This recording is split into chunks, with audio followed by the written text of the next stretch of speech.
Planning and Zoning Commission to order. I will ask that if you have a cell phone, please turn it to silent for the courtesy of all in here. If there are any visitors here or first-time attendees, welcome. I see we have a new county commissioner here. We welcome him too. We have two here. I'm sorry, I see, yes. And we welcome you to the Planning and Zoning Commission. If you look to your right, some of those who have not been here before, you will see two time clocks. Just so you understand that we have a lengthy agenda tonight. So we may be here a while. Some of you were here last week, so you know what lengthy agendas are like. Each agenda item will have 10 minutes per side to speak. So if there are a lot of people signed up to speak, some of those at the end may run out of time. So just be careful, there may be somebody behind you. I will ask that we don't have any clapping so we can keep order here. I appreciate it. And if there's somebody here who wants to say, yes, I'm glad you made the decision you made, you can stand up and we can see that. But I'll thank you for that. Now, we'll begin our meeting with an invocation from Mr. Charles Chandler. Let us pray. Father God, we come to you and we acknowledge that we need your help, we need your guidance, we need your mercy, we need your grace, we need your love. Help us, Father, to honor you in all we do and say. Help us to conduct this meeting in an orderly fashion, and that this board would make the best decision for all concerned. And Father, we pray for our country and our state and our community. We pray for our new leaders coming in, that you would bless them and guide them and lead them to seek you in all they do. And Father, we pray for those who are sick and those who've lost loved ones. And we thank you for the rain. We love you and praise you in Jesus' name. Amen. Amen. Salute. I pledge allegiance to the flag of the United States of America and to the republic for which it stands, one nation, under God, indivisible, with liberty and justice for all. First order of business will be the approval or amendment of the minutes from the October 10th meeting. Motion to approve. I've got a motion to approve from Mr. Chandler, a second from Mr. Lane. All those in favor? All right, it's unanimous. The minutes are approved as written. All right, we have 15 items on the zoning agenda, so bear with us, please. Number one, R&H Land Holding LLC has submitted an application for a sketch plan to divide 72 acres into 58 units. The property is located north to the Hamilton Landing subdivision. We don't have an agent here tonight, so Mr. Pope. Thank you, Madam Chair.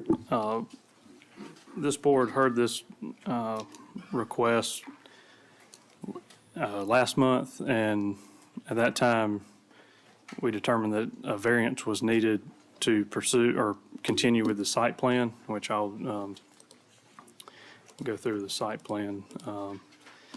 That was a site plan that was proposed by the applicant, and so after that determination was made, the applicant has filed for a variance. However, due to the advertising requirements, that will not be able to be heard until December. And so, given that, staff recommends deferral of this sketch plan approval until December, so that at that time you would know one way or the other how y'all decide on the variance. The applicant has agreed that, deferral would be best at this time till December. So with that, we recommend a deferral to next month. All right, thank you, sir. Are there any questions from this board for Mr. Pope? I recommend. All right. I make a motion for deferral. All right, we have a motion to defer. Is there a second? Second. Got a second from Mr. Chandler. All those in favor? All right, and there's no discussion. Then unanimously, it'll be deferred till next month.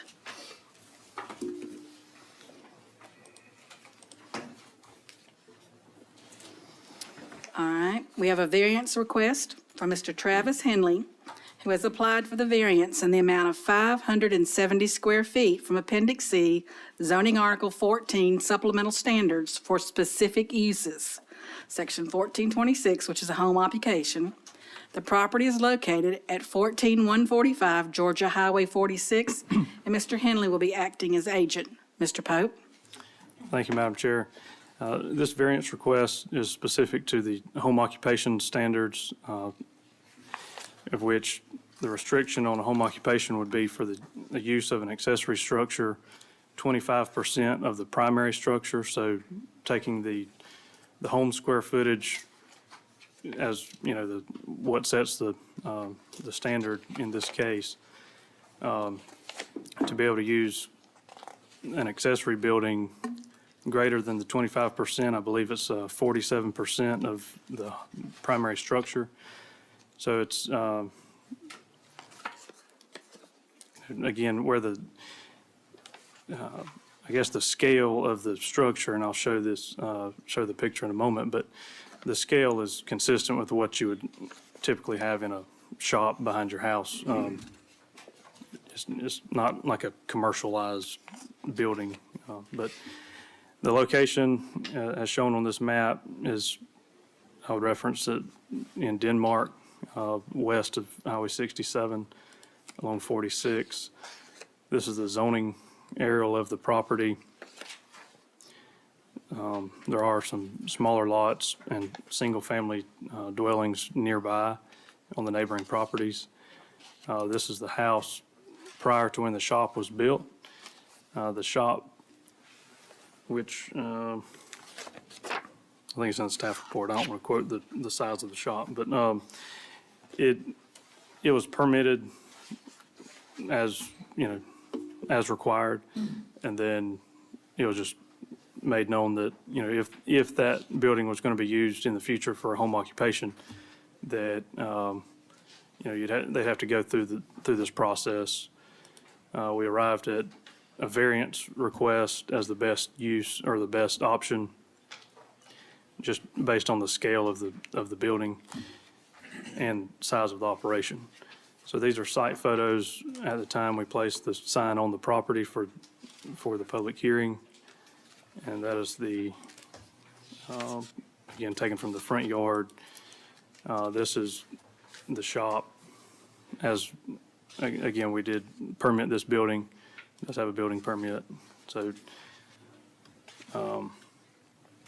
it's just, again, 47% of the primary structure's square footage. So with that, staff recommends approval. And Mr. Henley is present here tonight if you have any questions for him. All right, Mr. Henley, would you like to come forward to say anything? Yes, just a little shy. It's 30 by 40. I work primarily for a commercial cabinet shop in Savannah. I've been doing it for 36 years. I'm not going to be working as hard as I have been the last 36 years because I've done a lot of commercialized. We've done the annex in Statesboro, the big courthouse. I did the courthouse in Vidalia.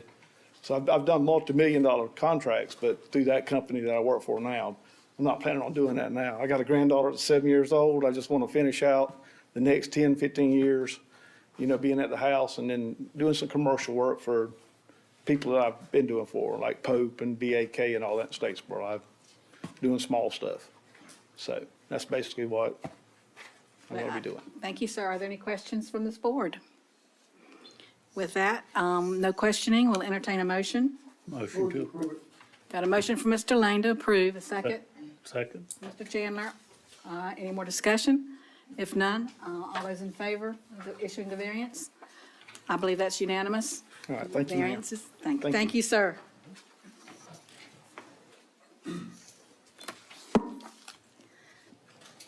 All right, we have a rezone request from Mr. Matthew Wood. He submitted an application to rezone approximately 3.3 acres from Ag 5 to R2, which is a two-family residential area. And it'll be a 15,000 square foot allocation for the purpose of creating 5 additional parcels on Oakwood Drive for duplexes. Mr. Johnny Dotson will be acting as agent. And this is a legislative decision, so we are a recommending board for this item. And the final decision will be heard at 5:30 on December 3rd in this room at 5:30. Mr. Pope? Thank you, Madam Chair. Location of this item, approximate, is southwest of Statesboro, access off of 301 into a currently platted residential subdivision. The subdivision was created, I believe, prior to when zoning came into effect.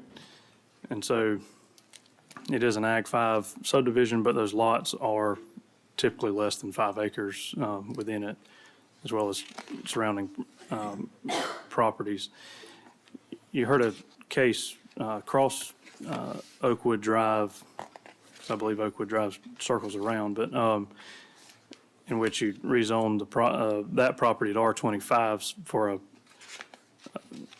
subdivision split for that parcel, just to kind of match the area. This is an aerial of the property. There's currently no structures on the property. Within that subdivision and what is accessing the road to this property is generally single-family home structures. And so on this sketch plan that was provided, lots A, B, C, D, and E is how it would be split out. Again, with duplex units being 5 lots, would be 10 dwelling units total by this rezoning. And so with that, okay, I have some pictures here. This is when we place the sign on the property. So the road accessing the property is a county-maintained dirt road. Of course, at the time when the subdivision was created, that was, I wasn't here, so, I can't speak to it, but the assumption is that, the design requirements at the time allowed those streets to come in, but it is a county-maintained road. And so I'll go back to the site plan. Staff recommends approval of the rezoning with special conditions in which maybe, hopefully, I had a chance to look at some of the conditions, but really what the staff conditions speak to is that there is a planning principle where duplex structures on corner lots is an accepted practice. Nationally, some places are getting away from just single-family zoning, but not saying go that far, but our conditions recommend duplex structures on lots A and B, and then single-family on C, D, and E. However, that's just for consideration. And with that, I'll turn it over to Mr. John Dotson. Thank you, Mr. Pope and Board. Thank you for allowing me to come before y'all tonight. As James had said, we're taking 3.3 acres and proposing to create 5 duplex lots. Now, let me back up in time a little bit. This subdivision was started prior to 1978, so yes, it definitely predates zoning.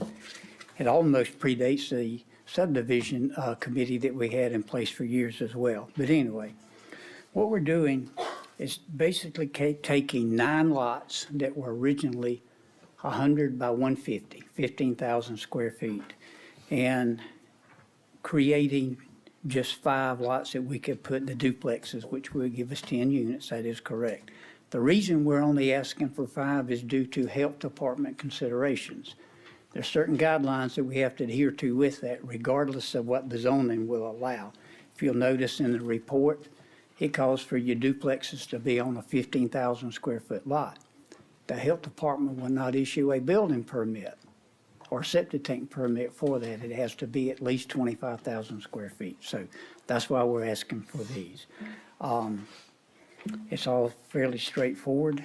As James said, alluded, there are some conditions he placed on there. Our plan is to build the 5 duplexes. So we would disagree with some of the staff's conditions they're placing on this. I'll try to answer any questions that you may have, and Mr. Wood is in the audience as well. Thank you, sir. cool. Other questions from this board? On the conditions, what you want to do is strike condition 2 and add C, D, and E to condition 1. Is that, That is correct. what about, number 3? Is that, Mr. Pope may have to explain further. Typically, a duplex is built side by side, either 2 doors side by side or 1 door with an alcove that you go in and access it that way. So yes, sir, we would like to strike that as at least 3B, if not all of 3. And then the last but not least is number 4. The county would like to restrict it to 5 units until Oakwood Drive is paved. Now, Oakwood Drive has been deeded to the county. There's a copy of the deed and everything in the file if you'd like to look at it. But it is a county-owned road, and the county maintains it. I think we were told that sometime in the next 3 to 5 years, it may be paved. But we would ask that we would not be required to pave a small portion of the road for our use. Are there any other questions? I don't believe you're saying condition 4 is requiring that they pave the road. You're just saying until it's repaved. That's correct. Okay, that's what I thought. so is the 5 units considered 5 single units or 5 duplex units? Well, the intention was for dwelling units, so, It's gonna be 10 dwelling units. yeah. So, if they were all duplexes, I guess there's 5 an odd number being, so, I don't, the thought process behind that was that after 5 lots, a private road would have to be paved. So it's kind of the same thing as the lot count in the subdivision regulations. Once you go over 5, you have to pave the subdivision, so, But since this is not a private road and it's a county road, how does that affect? well, I mean, again, I wasn't here when they accepted the road, but how much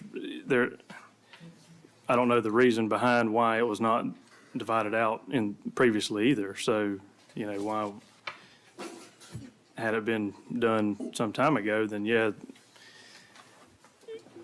I guess here we are down the road in time, and are we trying to put more houses on a dirt road?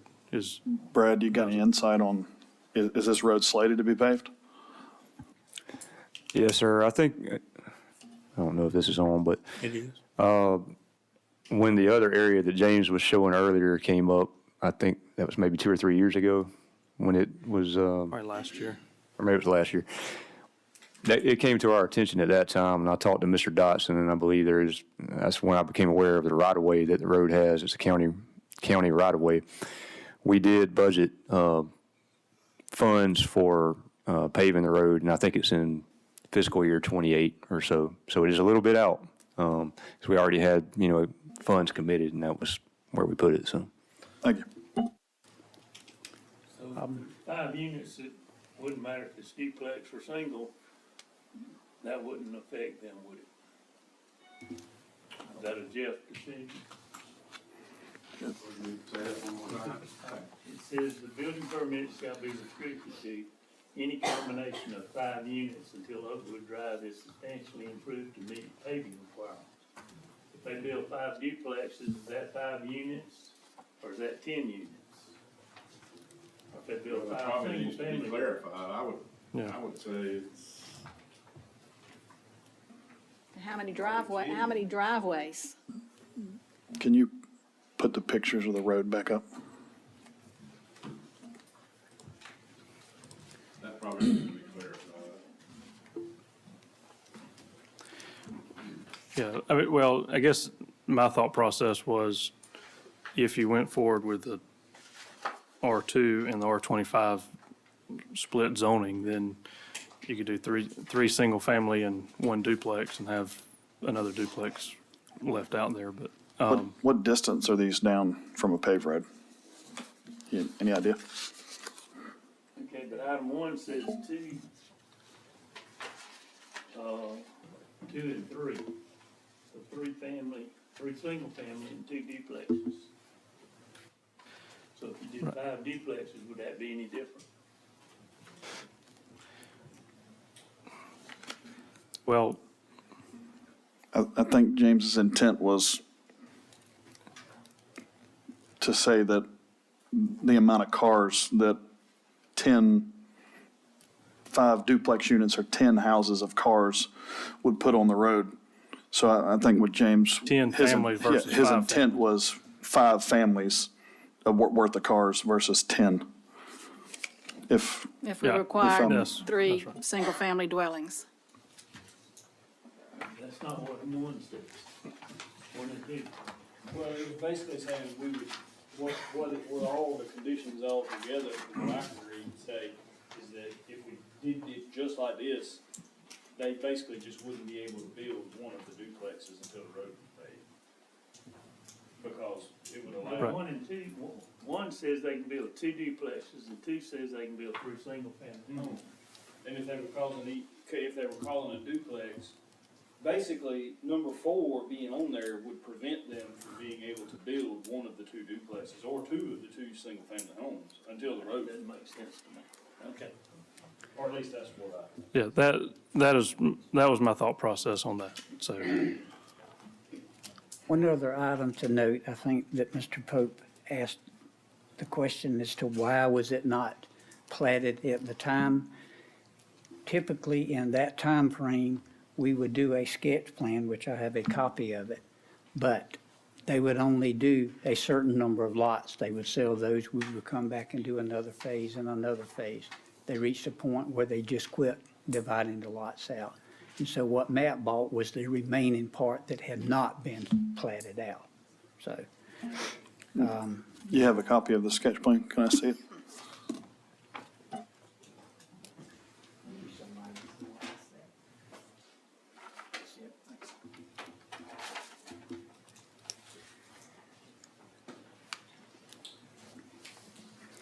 and basically what he has purchased is lots 13 through 21. So if you had put mobile homes on or built a small house on each one of those lots, they would have 10 houses? 10 houses. 9, I'm sorry, no, sir, 9. 9 houses. So looking at what Mr. Dodson just gave me, doesn't look like it's very far up at 301. That's correct. All right. Thanks. I'm ready. All right, are there any other questions? If not, we'll entertain a motion for this rezone recommendation. I'll make a motion to approve without conditions, without condition 2, and allow them to be built as requested at R2. All right, Would you take off 3B? what about 3B?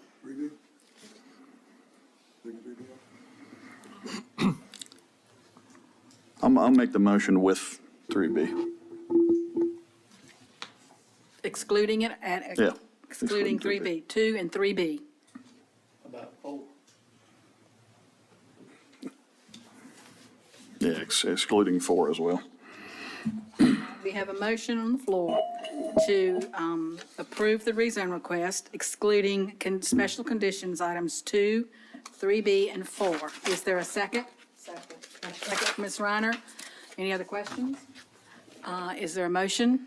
I mean, all hands? I'm sorry, all hands? 1, 2, 3, 4, 5. Well, that is unanimous. All right, we will recommend approval to the county commissioners. Again, that's December 3rd, 5:30 in this room. Thank you, sir.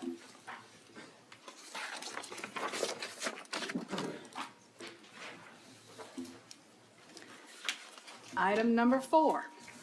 Elizabeth Collins has applied for a variance pursuant to variances section 411B for medical. The property is located at 1151 Old Register Way, and Ms. Hannah Hay will be acting as agent. Mr. Pope. Thank you, Madam Chair. This variance case, as you can see on the map, is kind of in the same area, well, at least in proximity to the previous case, but different neighborhood. Currently, again, this parcel is on Old Register Way. It's a parcel zoned R40, and if you'll look on the monitor, I think the site plan or for the site plan for the second structure would be in the behind what's currently there, a single-family home, and it has been at least represented to us that the health department has, said there's enough room for a septic tank. This is an aerial of the property. Again, the general location would be here. And then the surrounding area for that. So surrounding area, generally is single-family homes. I'll go back to the aerial. And then there is as far as the medical variance, there is a verified need there from a physician, which is required by the, We don't have a copy of that letter, so there is one in hand. we do, yes, ma'am. We don't necessarily put it in the staff reports, but, it has been checked out. So, with that, staff recommends approval of the variance request. Ms. Hayes, are you here? Do you wish to speak?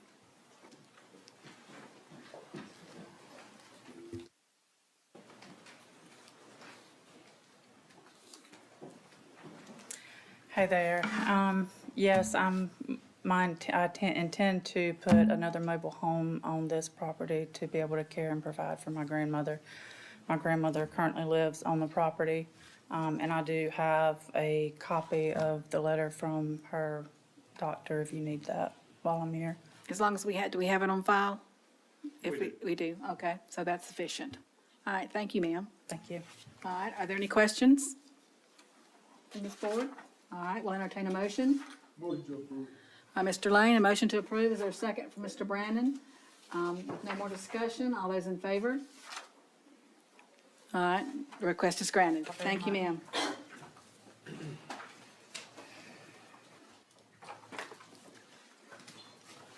RIG, which is WRIG LLC, has submitted an application for a sketch plan to divide 26.23 acres into 5 parcels. Mr. John Dotson will be acting as the agent. Thank you, Madam Chair. This property is located in southeast Bullock. It's just north of Mud Road, along Arcola Road. Zoning for the property is Ag 5. Surrounding properties are Ag 5. Design criteria for an Ag 5 subdivision appear to be met by the applicant's sketch plan. Again, this is the property. It's actually just north of a property that a zoning case you all heard last month, I believe. And this is the site plan that was proposed for the sketch plan approval. It's just, again, primarily each lot would be 5 acres. There's one maybe a little more than 5 acres, but with that, I don't think I have any pictures there. Yeah. With that, staff recommends approval, and I'll turn it over to Mr. Dotson. Thank you again. My name is John Dotson. I am not standing before y'all asking for a rezone in this property now. 26 acres, 5 lots, minimum lot size is 5. As James has said, we submitted a sketch plan, made a couple of changes at the county's request, so we would ask for your support. Thank you. All right, any questions for Mr. Dotson? John, no the road's gonna be on that. On the bottom, yes, sir, bottom side, there's a wooded strip between these lots and the adjacent property. We're leaving the wooded strip and putting the easement across there, so it doesn't, the road easement doesn't join anybody but these parcels. If no other questions, we'll entertain a motion. Got a motion to approve, Mr. Chandler. Is there a second? Second. All right, second from Mr. Bath. All right, all those in favor?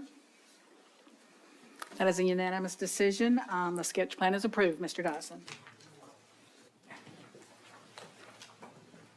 All right, KJR Group has submitted an application for a sketch plan to divide 75.77 acres into 49 parcels. Mr. Ryan Porthras will be acting as the agent. Mr. Pope? Thank you, Madam Chair. Area for the property is, you may remember hearing this case for rezoning recently. It was just across the road from Brooklet South subdivision.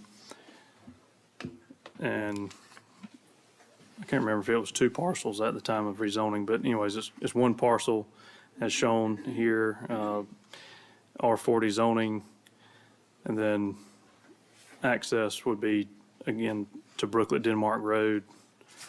It would line up with that Brooklet South subdivision entrance.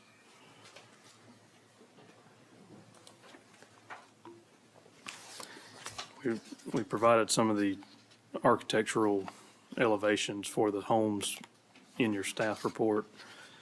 The original name, I think, was, the applicant has gone back and asked for a different name. It was Brooklet something, but anyways, 911 was looking at a new name for it. But they have gone through the process that is required up to this point. And so with that, we recommend approval of the sketch plan. Before we move forward, I got a question. In the staff packet, the first page, you says staff recommends approval with conditions, but I don't see any conditions. Is that a typo? Yeah, that is a typo. Thanks.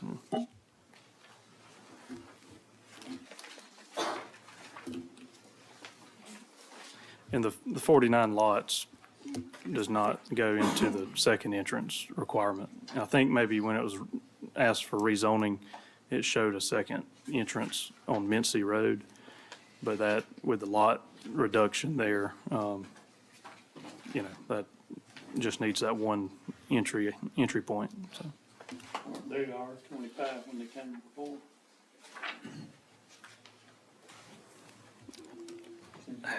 Yeah, I can't remember. I've had so many cases, as y'all have as well. Mr. Porthras may be able to answer that. So, yeah, I'll turn it over to, Can you repeat the question? Sorry. Was the zoning was presented before R25? I don't believe so. I believe it was always R40. But yes, maybe Mr. Pope said it well. Sketch plan proposes 49 single-family residential lots. R40 use is compatible with the comprehensive plan. Water and sewer will be served by community well and septic. We've got approval from the health department. Stormwater detention will be provided using drainage ditches and then 2 separate stormwater ponds at the rear of the site. Again, access is off of Brooklet and Denmark and will line up with the Brooklet South subdivision across the street. And if you guys have any more technical questions, I'll be happy to answer them. These roads and cul-de-sacs are wide enough for emergency vehicles to get Correct. around? Yes, ma'am. I believe 24 or 25 feet, so 2-way traffic.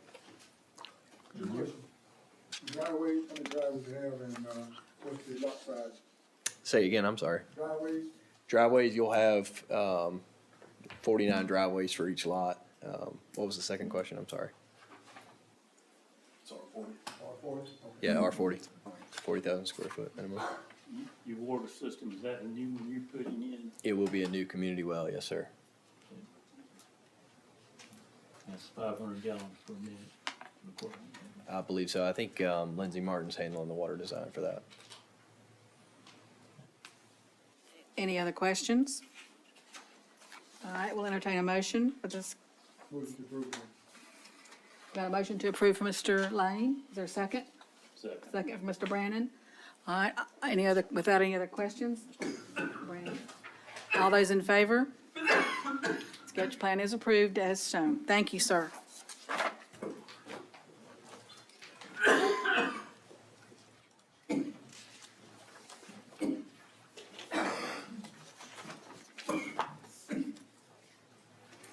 R&R 529 LLC has applied for a variance to Appendix C, Article 14, Supplemental Standards for Specific Uses, Section 1438C.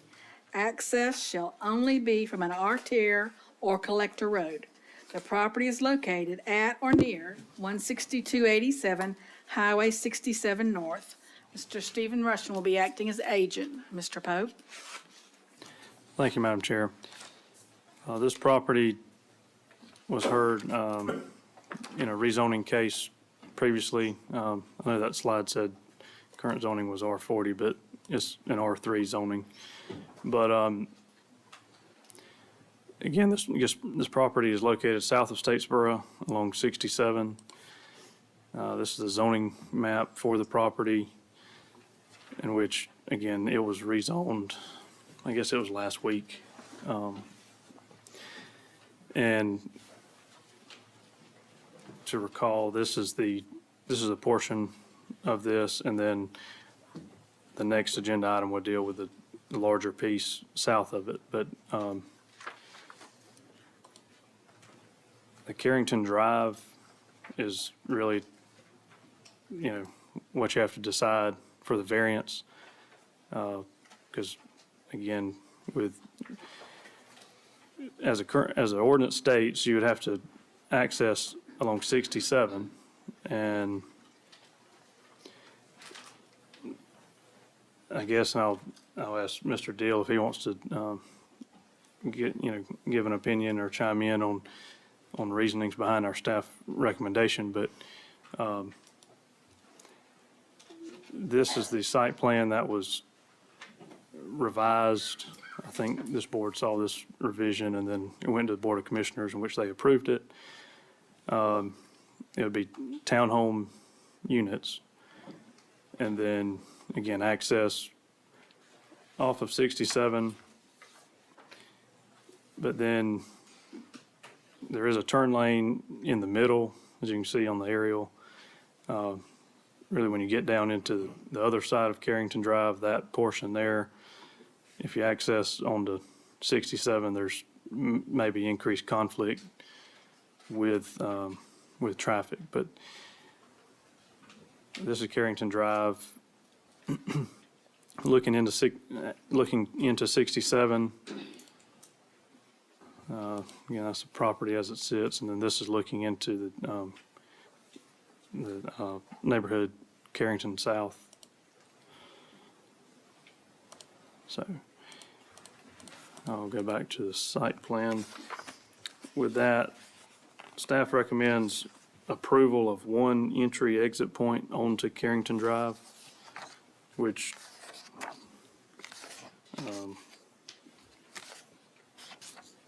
so that would be for the smaller piece, and then I'll make a recommendation on the next half of it in the next agenda item. So Brad, do you want to add anything at this point?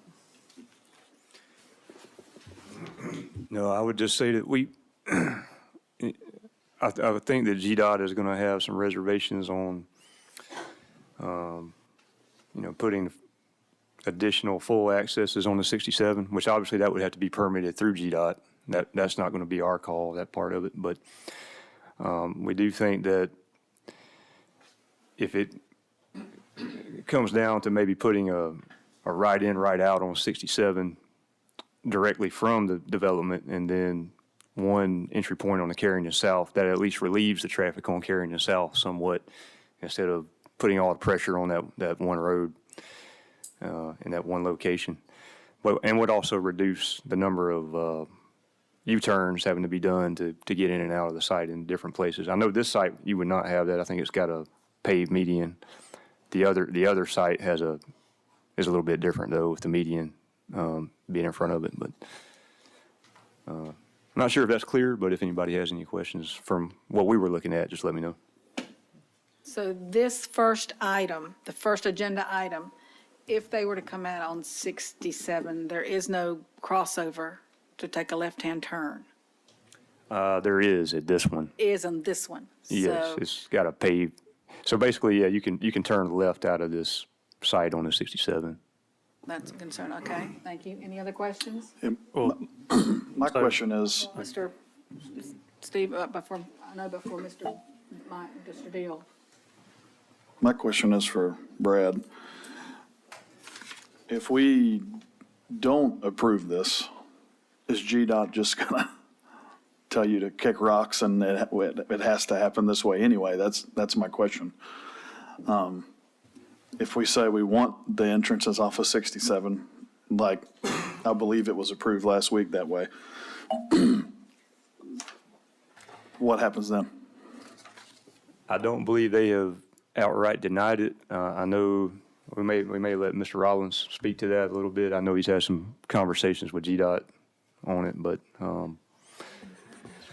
I think their preference is to obviously reduce the number of driveways on 67. They don't want a lot of driveways on 67. That's more conflict points, and I understand that.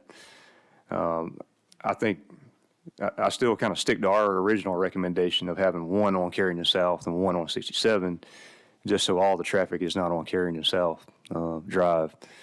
When you combine this parcel with the other parcel, that's a considerable amount of traffic you'd be putting on that one road. All right, some of those answers might be answered when Mr. Russian comes forward. Hope so. Thank you, Madam Chairman. Commissioners, I am Steve Rushing, attorney with Dalby Rushing, Snipes, Marsh, and Hodgen here in town, and I am representing the applicant, R&R 529 LLC. The principal is Jason Williams. Along with me tonight is our engineer Hayden, and yes, we're going to ask him to come up, maybe address some of those questions in a moment. He's with Hussey, Gay, and Bell. Jason, through his company, is now the owner and developer of the property, having purchased it from the Fay Sanders Martin estate, which James is correct, last week on November 7th, the Board of Commissioners did grant our rezone to R3 to permit this development. GDOT really would not entertain our request since it was not zoned for it. So we've roughly had a week to try to get that done. As a brief summary, Jason is planning to develop this property in the form of townhomes that he intends to keep and maintain himself. They may eventually get sold off, but that's his intent. As was indicated by James, it is located on Highway 67 past the fairgrounds. It is abutted on the east by Georgia 67, and Carrington Drive would be on the south end. And Elmer Phillips Road, a dirt road, is on the west. Our original revised site plan had actually two accesses directly onto Carrington Drive when we first came to the commission. But during the rezone process, it was determined that this new supplemental regulation, 1438C, it's a new one, so we weren't really familiar with it, but that it would apply and would require, because this is considered a multifamily, townhomes are, it would have to have direct access to an arterial or collector road under that supplemental ordinance. So an arterial road is a main thoroughfare, and is, of course, defined in the code, and Carrington's Drive does not meet that definition of arterial road, but 67 does. So then we came back with what you see here to Highway 67, and you're right, we've got these two back-to-back presentations to you, so they're both on either side of Carrington South Drive. And so that does require GDOT approval. We can't just hook up to it because it's an arterial road like the county says we need to, because in this case, it turns out is a State Route 67. So since our rezone, our engineers, Hayden, contacted GDOT, and he was able to communicate with Joseph Capello, who was a District 5 traffic engineer with GDOT, and they had conversed over the phone. He said he was going to follow it up with an email, and we just got that today. That's why it's late to your packet. But they do have an issue with the three accesses onto 67 for these two parcels together.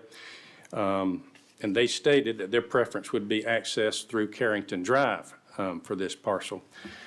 We forwarded that email to James. I think he got it out to you, but it's very short. So I will, if you will indulge me, I'll just read the whole thing from Engineer Joseph Capello with GDOT. It would be the department's preference for the two townhouse developments access be from Carrington South Drive. This allows for reduced conflict points from 3 additional driveways along SR 67. This will add delay to the Carrington South Drive, but will provide for safer ingress and egress for the two developments and the existing residential properties that use Carrington South Drive. I think GDOT is looking more at the safety factor than the inconvenience factor that may be with more cars going on to Carrington South Drive. But this is the type hardship that we are faced with. Commissioner Bath hit it right on the head. If we say no, what do we do? That's the hardship. We can't do it without GDOT's approval, and I think they've made that clear, that would not be their preference to do that. So in the county staff report, they recommend approval of one access. We originally had 2 from each side, so I guess, it would have been 4 total to Carrington South Drive, and this would reduce that down to 1 per parcel. And we believe that works for our plan. GDOT that would work with, and the staff, I think, has made that recommendation. So we would ask that you honor the staff's recommendation as supported by the GDOT email, and to grant the variance as was worded by the county staff for just the 1 access to Carrington South Drive. All right, can we stop the clock for a second?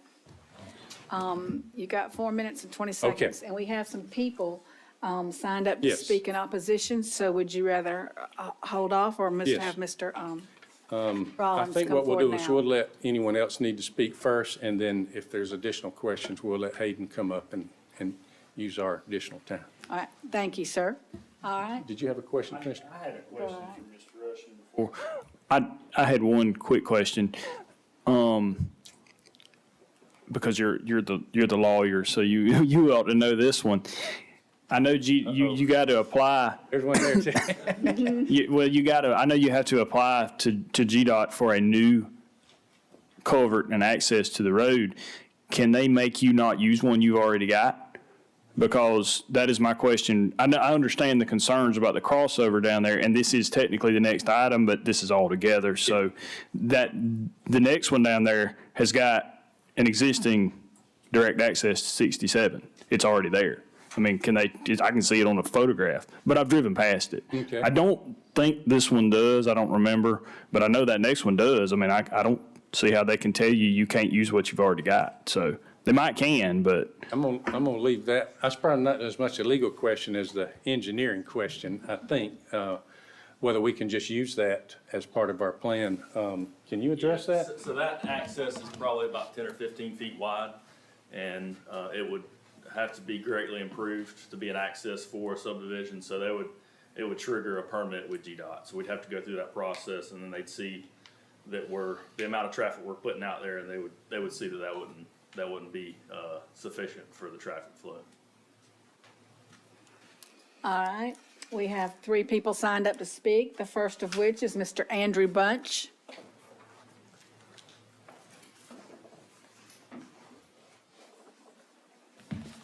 Good evening. Thank you, Madam Chairman, for this opportunity. They are proposing in their drawings to have the traffic come out onto Highway 67, as you see here. Originally, they had 2 entrances onto Carrington Drive.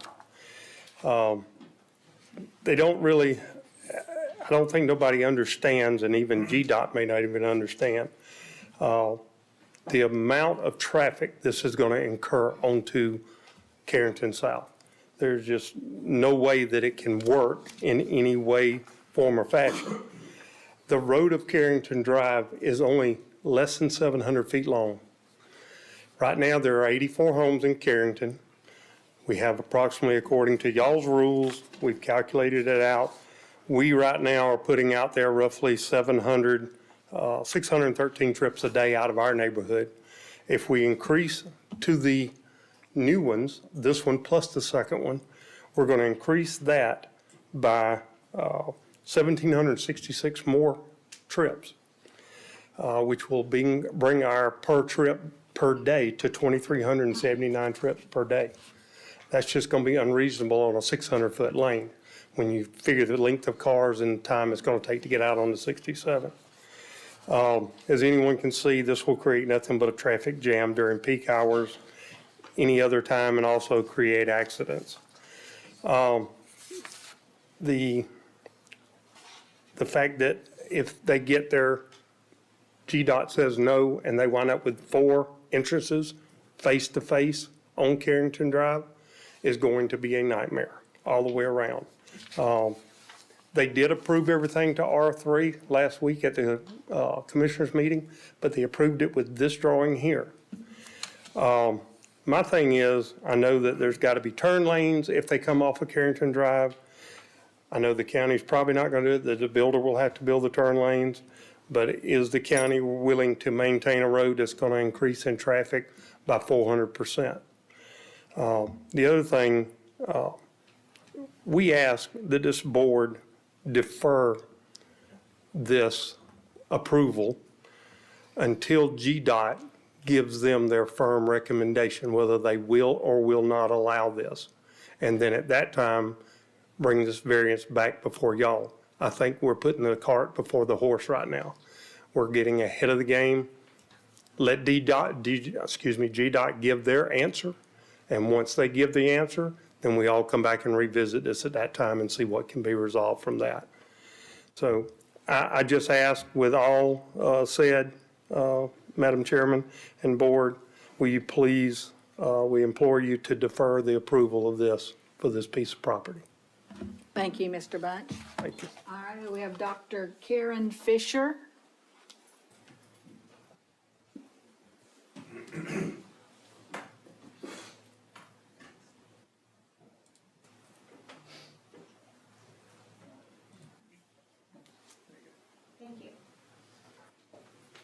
Thank you, Madam Chairwoman, and the rest of the commission.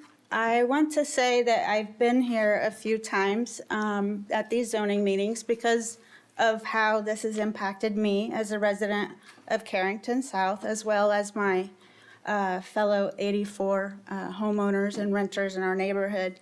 And this is the 3rd meeting where things have changed, like right beforehand. And so I prepared this with what I thought we were going to discuss.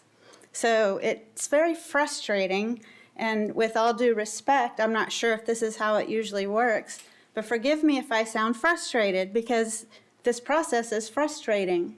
And I know Mr. Jason Williams, this has been said several times, that this is for him and for his retirement. We have 84 homeowners too are looking at retirement and our housing going up.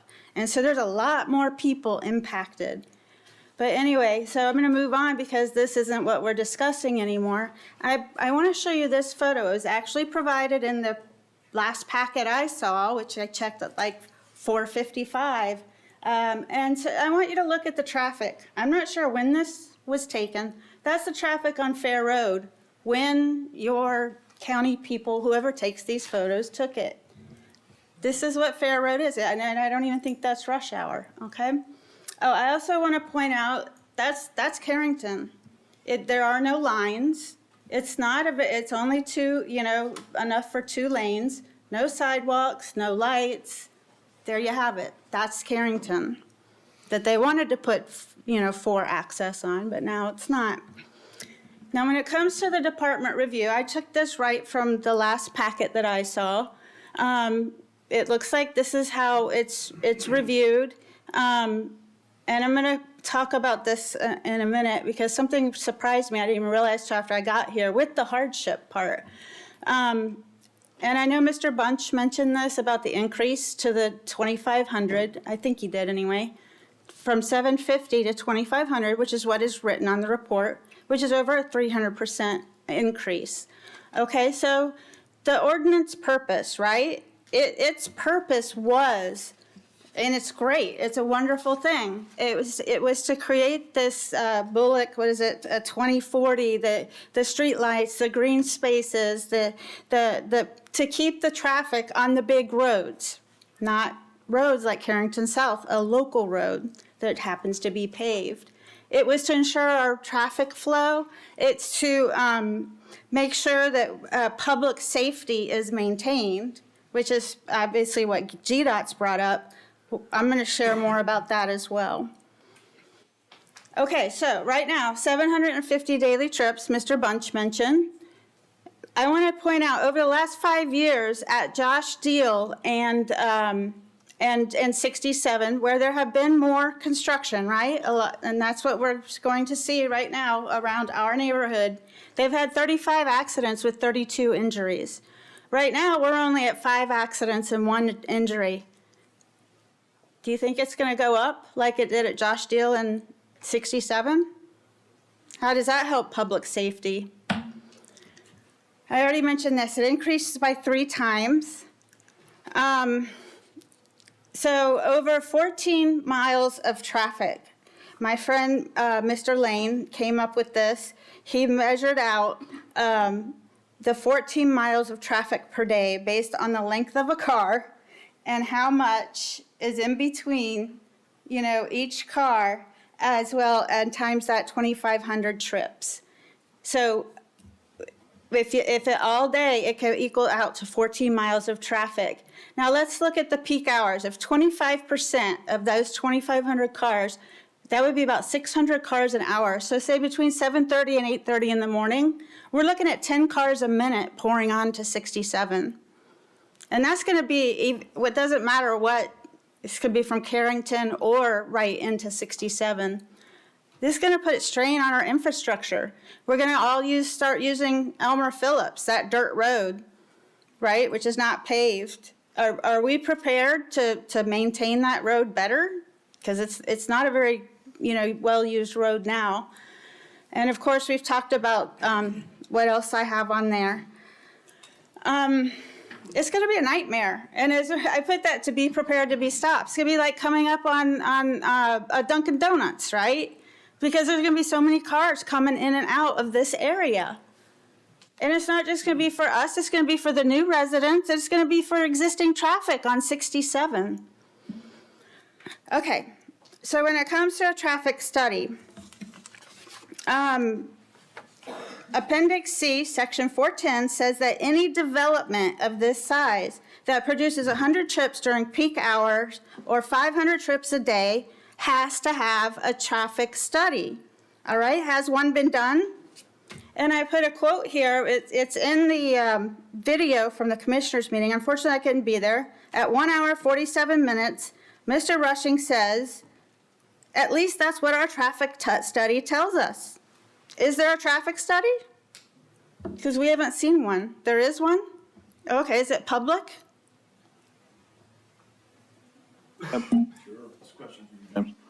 I know there's a traffic study, but I have no idea where it would be. And so it's only available to the developer? You want to take that one? I mean, there was an analysis performed. Right, so, and Mr. Rollins may have to help me remember all this, there's been so many cases. But from what I recall, the developer committed to putting in turn lanes at all the intersections, which would have been the improvements that would have been warranted by the traffic study, would have been turn lanes. There's not enough units for it to qualify for a traffic signal or some other improvement of that nature. So the developer wrote a letter saying that they would commit to putting turn lanes wherever they were warranted based on the trip generation. And that was basically the traffic analysis for this development. Okay, thank you for sharing. It's, it'd be nice if the public knew what everything else that, that's going to impact our lives. Okay, let me turn the page. I was going to say, it'll work now? Okay, so that variance standard, I think this is what you review before, right? I want to point out I know I had it here in my notes. The variance, the ordinance came out in April of 2023, which was, I have amended, April 4th, 2023. And they were on books more than a year before the R&R 529 filed, which was on 6/25/24. What it appears is that both the county and the applicant's engineers missed this variance. Should we proceed to the next one, to 8, or? Well, you've used your 10 minutes. Okay. So we Thank thank you. All right, we appreciate it. All right, the only person that signed up is Mr. Rollins, who is for the agenda applicant, so we'll start his clock. Yes, ma'am, and I'll be quick. I'll just speak on a few of the engineering-related items. The speakers were right. There's only about 84 houses in Carrington South, but Carrington South Drive has plenty of capacity. You look at other two-lane, unsignalized intersections that come into 67, and they're littered all down 67. You see they carry way more traffic than what you currently see down Carrington South Drive today. Can you give some specifics for the benefit of these folks? I mean, we saw Josh Steele Road, Elmer Phillips, South Wind, Georgia Highway 46 and 67. That is not a signalized intersection, but has way more traffic flow. I will reiterate that GDOT, we worked with them. We've had a lot of conversations. They've seen the anticipated traffic flows. They recommend having the access on Carrington South Drive, it being safer and more efficient for traffic flow. I'll reiterate that the developer is committed to doing whatever improvements are needed on Carrington South Drive to make it acceptable to not only GDOT, but the county as well. So, and I'll defer to Steve.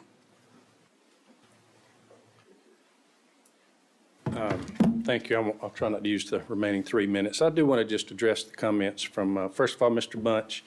If I wrote this down wrong, I think he stated that GDOT doesn't understand traffic. And that I guess District 5 traffic engineer that we've got the report from, we can't rely upon, but that's not the case. We're required to get a traffic impact study, which was done as part of the rezone. And I think some of the things that Dr. Fisher has addressed were rezone items.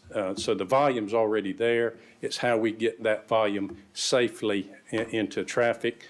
And that's where I think GDOT has come in with the email that we have submitted with you. They are putting safety, I think, ahead of perhaps inconveniencing those that may already be using Carrington South Drive. But we submit that you do have the basis for the hardship right there before you.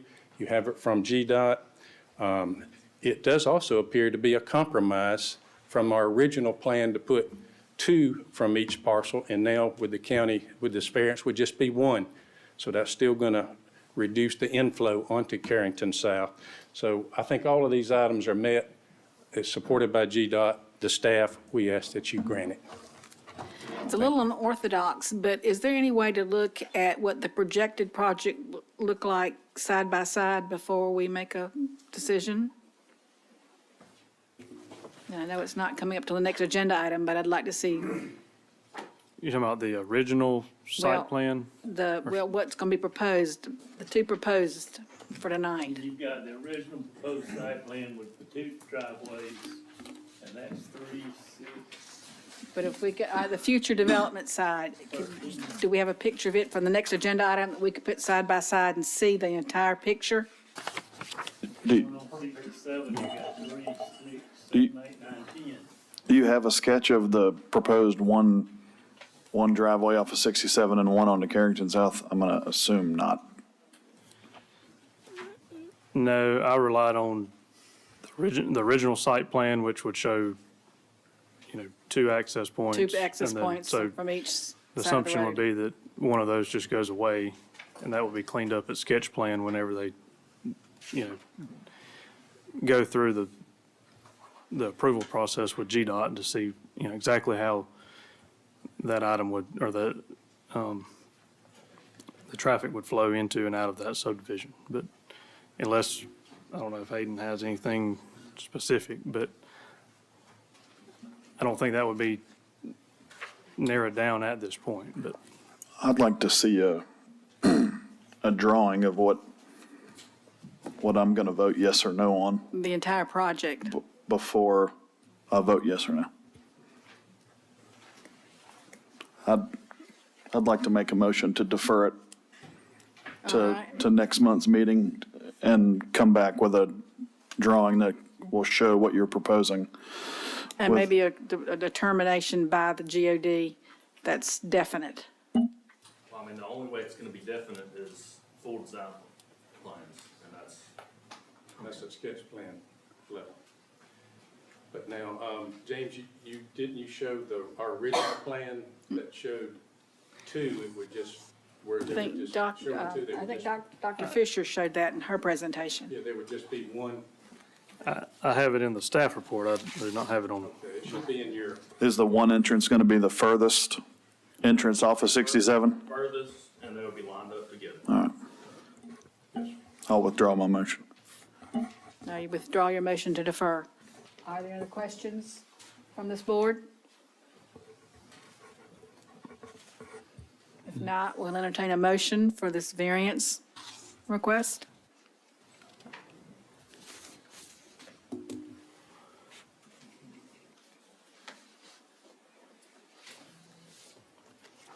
If GDOT were to come back and say, yes, you could have one access on 67, would that make a difference? we would still just have the one access on Carrington. Yeah, I think that's what we're voting on with James's conditions is one on Carrington South and Regardless. one on 67 on both parcels. Is that what you? I'm not, Well, there would be no Uh, 67 access on that first one, the one we're looking at now.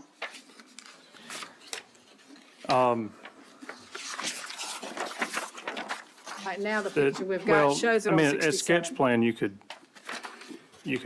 condition however you want the access points at sketch plan. So, 'Cause- I mean, if you want one coming from 67 and one on the Carrington Drive, Doesn't your recommendation in the packet, so staff recommends approval of one, okay, I got you, one in. Yeah, just so, one. we're just saying that we wouldn't go to just an untold number of entry points on Carrington Drive. We're just saying limit it to one.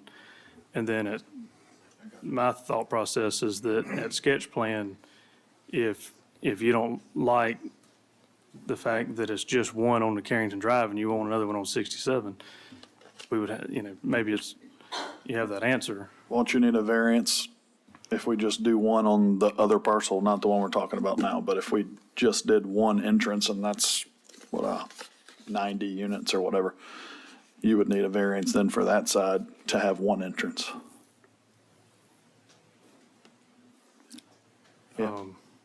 Yeah, so on the next case, Correct, yeah, I I know, think I know I'm Brad ahead and of I are- myself here, but. our discussion was have one on Carrington Drive and one on to 67. But that still will take GDOT approval. And what we've got is a recommendation from GDOT at this point, not a Right. definitive answer. Is that correct? Do I understand that correctly? Yes, yes. Saying what their preference They've given us an email that says their preference is. That's not a, a final determination. I don't understand. So, on the other one, on the larger piece, if you just reduce or allow for one access on Carrington Drive, the number of units kicks it over to having to have two entry points, so you'd have to have one on 67. I think the engineer indicated they have a problem with having three added accesses. To allow one access to, Carrington South Drive from each parcel, then you're right. We would be limited to just one access on the big parcel that would have more than, is it 50 units? More than 50. 50 units. We would have to get that for just one extra 67, and then we would have the two coming on to Carrington South. That's what we anticipate. And this variance would require us to do that. So one on each, for each parcel. Yes, ma'am, to Carrington South, and then they'd have to be one, not three. On the bigger. Yes, ma'am. So this parcel would have one entrance and exit total. That's And correct. the larger portion would have two. That is correct. All right. For the- How much is it going to affect the number of units when you change the road system? One of yours shows like 13 little It would blocks. show, I think it's the same number. The of other one units. shows 10. It'd be very little change for the unit. Same number of units, yes, sir. And that would be determined at the sketch plan stage. That's correct. All right. If we have no more discussion, is there a motion?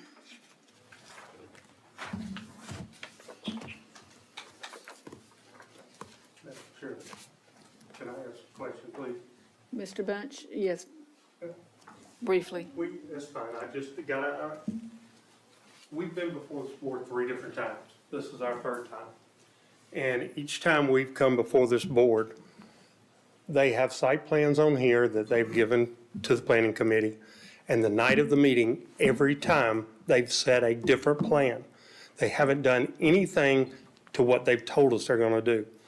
The only thing that I see different that they've done in the previous, they've gone to 40 units in this one right here, instead of the 52 that was originally. They still have 190 on the other side. There's no way that 190 and even reducing this by 12 or whatever is going to be able to be allowed to come on to Carrington South. I still say it needs to be deferred until GDOT gives a firm answer one way or the other, that we definitely have to have them there. And until then, I think it needs to be in GDOT's hands until they say yes or no. Thank you, Mr. Bunch. So we're just looking at, what we have to work with here with us is we have 2 items. We got this item right here, and we got this next item, and they're 2 separate items. And we can approve them both, or we can deny them both, or we can approve one of them and deny the other one, is the way I see it. And, Or we can defer. yeah, or we could defer. But they're they are they're related to each other. Would hear them But, separately. yeah, but they are in fact 2 separate items too. And so that's kind of where I'm at on it right now.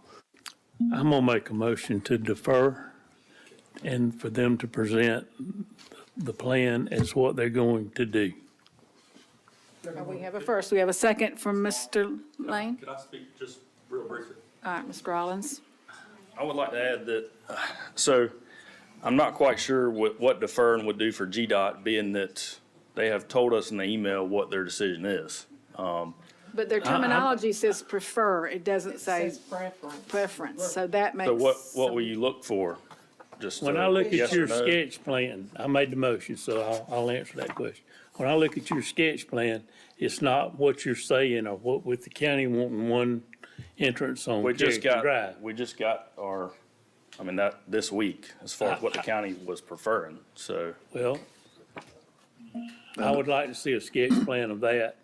The amount of time that you've had it doesn't affect the board's decision. It's your job to come prepared.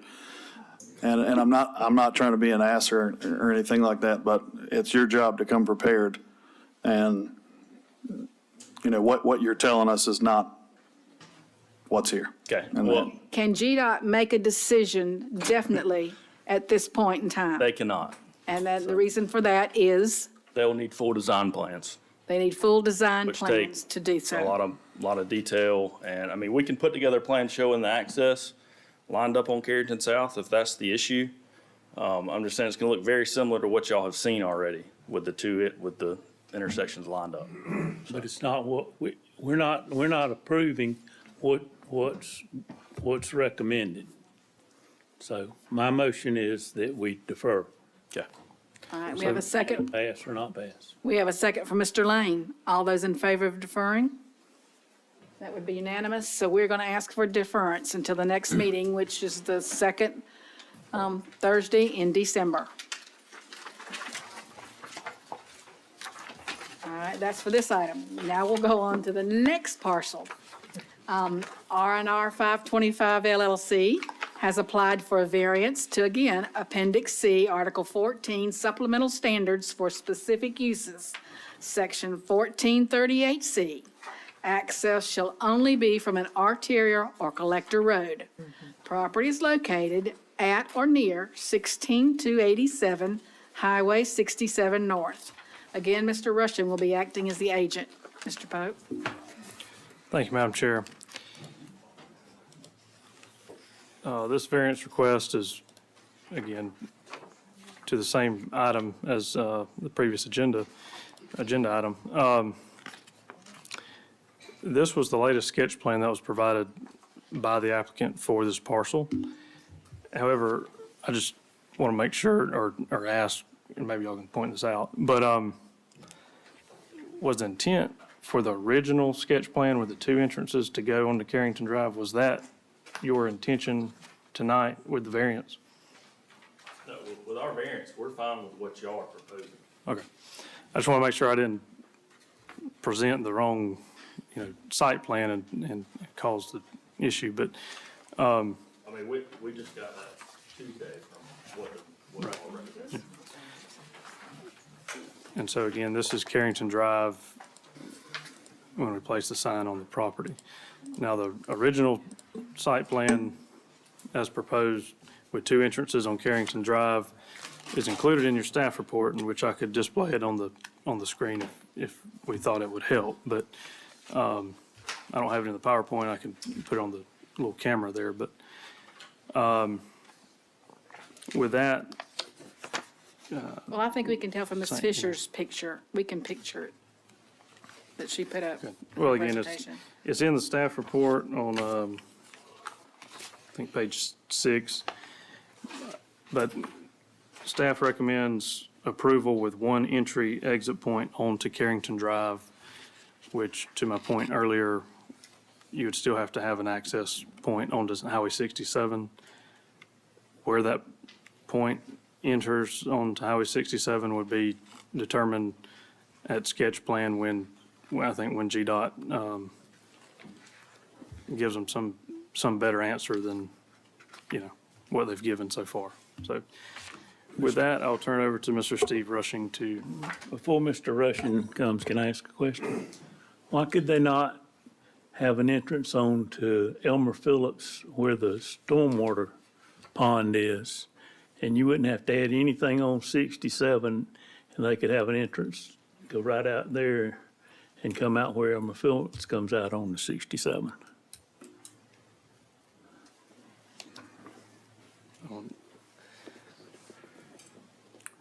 So you're saying come across, I guess, the southern part of where that, Where the stormwater pond is, I mean, it's paved back, I don't know how far, I would say Right. 30 feet or 40 feet. They might have to pave a little bit of it, but not very much. Be cheaper than putting in a decel lane. Yeah. right, I'd have to leave some of that question, I guess, to the applicant on to, I, And Mr. Rollins may have some. Then you'd have an entrance on Carrington South and an entrance on Elmer Phillips at the corner. If I'm following you, Commissioner, if you're looking at the little jetty right there at the south, the reason it's a jetty, there is another tax parcel between this one and that paved road in the corner that we don't own. Okay. That's why it's kind of indented there. And I just want to, I'm not going to go through the whole thing again, but we're not looking to approve a sketch plan tonight.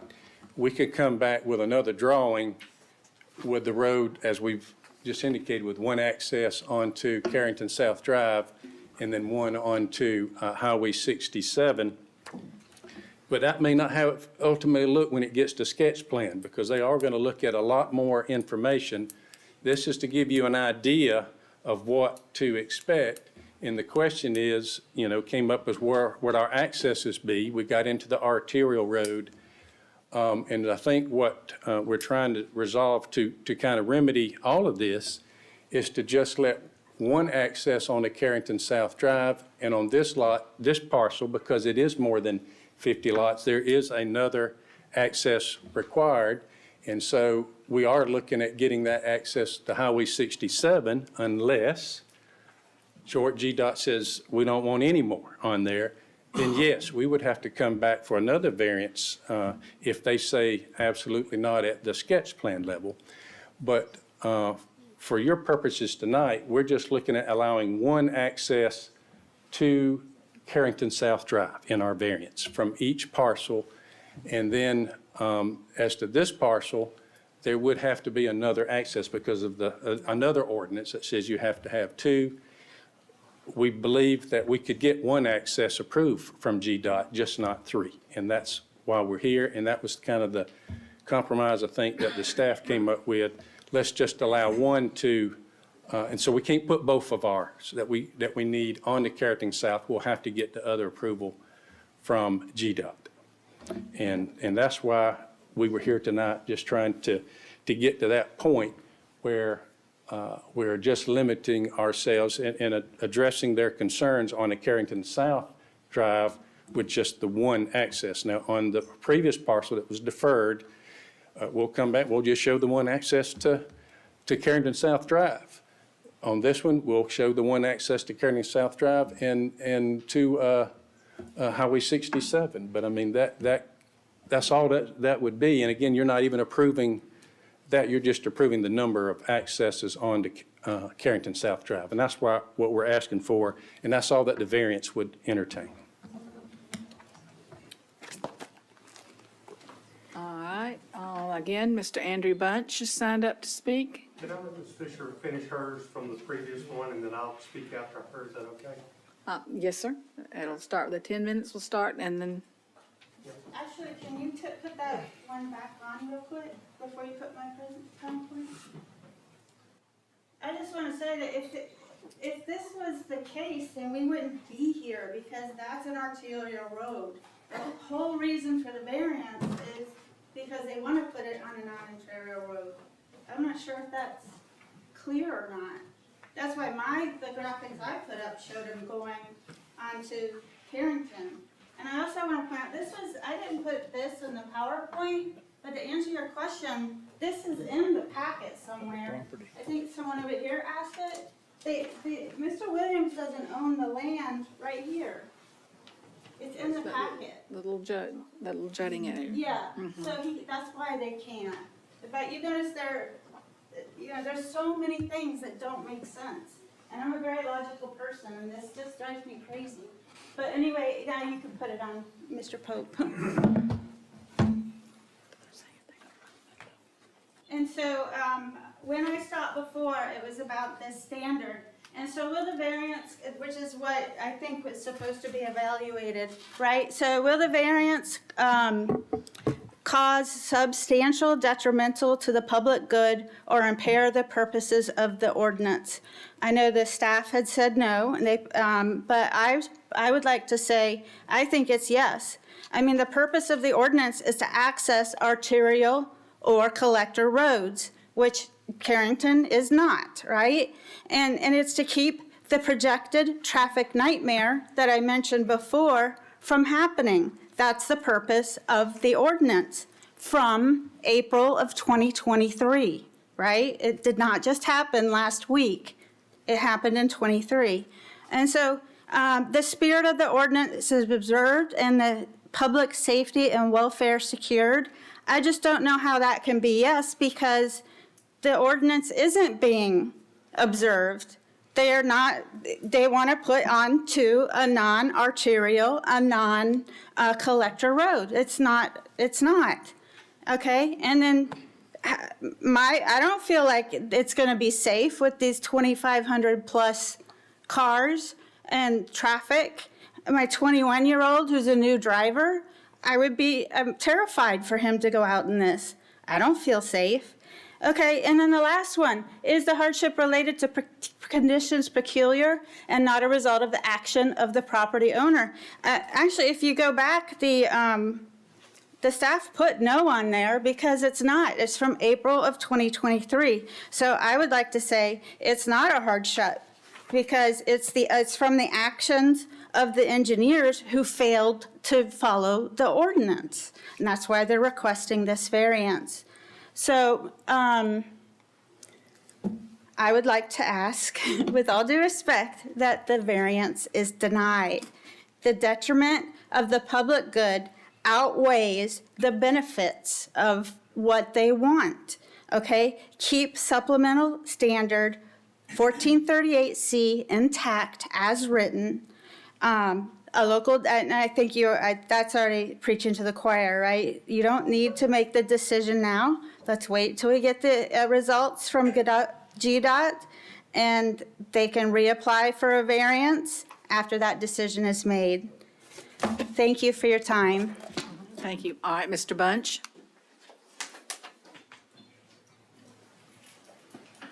Thank you, Madam Chairman. One thing that was brought up at the last two previous meetings is why we have two separate variances here. This has all been approved to go to R3 by the county commissioners last week.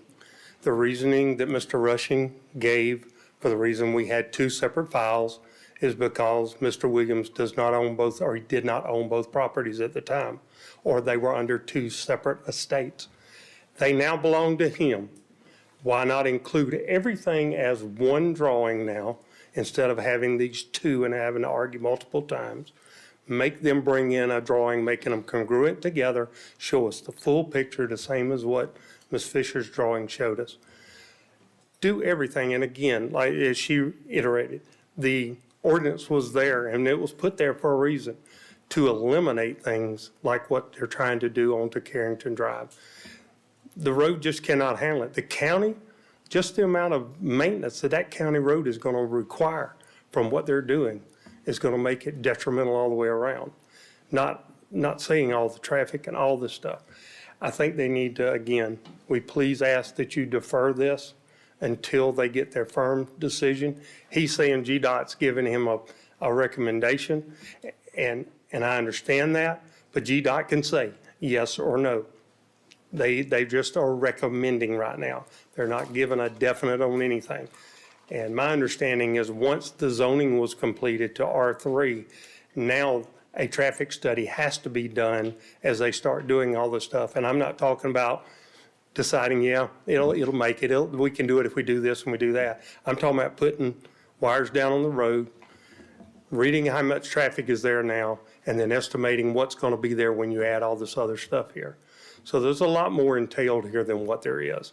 And I'd like to see them come to the next meeting, if you defer this, with a congruent drawing of both, show us exactly what their intents are, and quit giving us an intent on the night of the meeting each time. It's smoke and mirrors. That's what it is. They're just trying to fool us on everything that they're doing. And I ask implore you that the board please consider deferring this to the next meeting until they get their decision. Thank you, sir. Thank you. Can you explain to Mr. Bunch why it's two separate parcels? I think it really just goes back to the timing of when the application was filed, being one of the parcels was, well, the way it came in with two different parcels, it just was continued as two different parcels, but. Can I make a statement that on April 7th, which is the night of the last zoning meeting that we were here last month, they filed that variance that day. Mr. Williams owned both properties on that day. There's no reason this should have been separated. I mean, I guess it could be combined or it can go like this. I mean, it's, Well, should this board decide to vote on deferring it, can that be changed before our next meeting? Is there time? Legally, I mean- they're two separate tax parcels. See, that's, well, I mean, I think it makes sense if you say, come back with a site plan showing the both together. I mean, that's fine. But I mean, really, he could develop individual tax parcels into two different subdivisions. And it technically would all be separate. I mean, His main complaint before was the reason they weren't combined was because he did not own them. I understand there was an estate, and he bought both properties.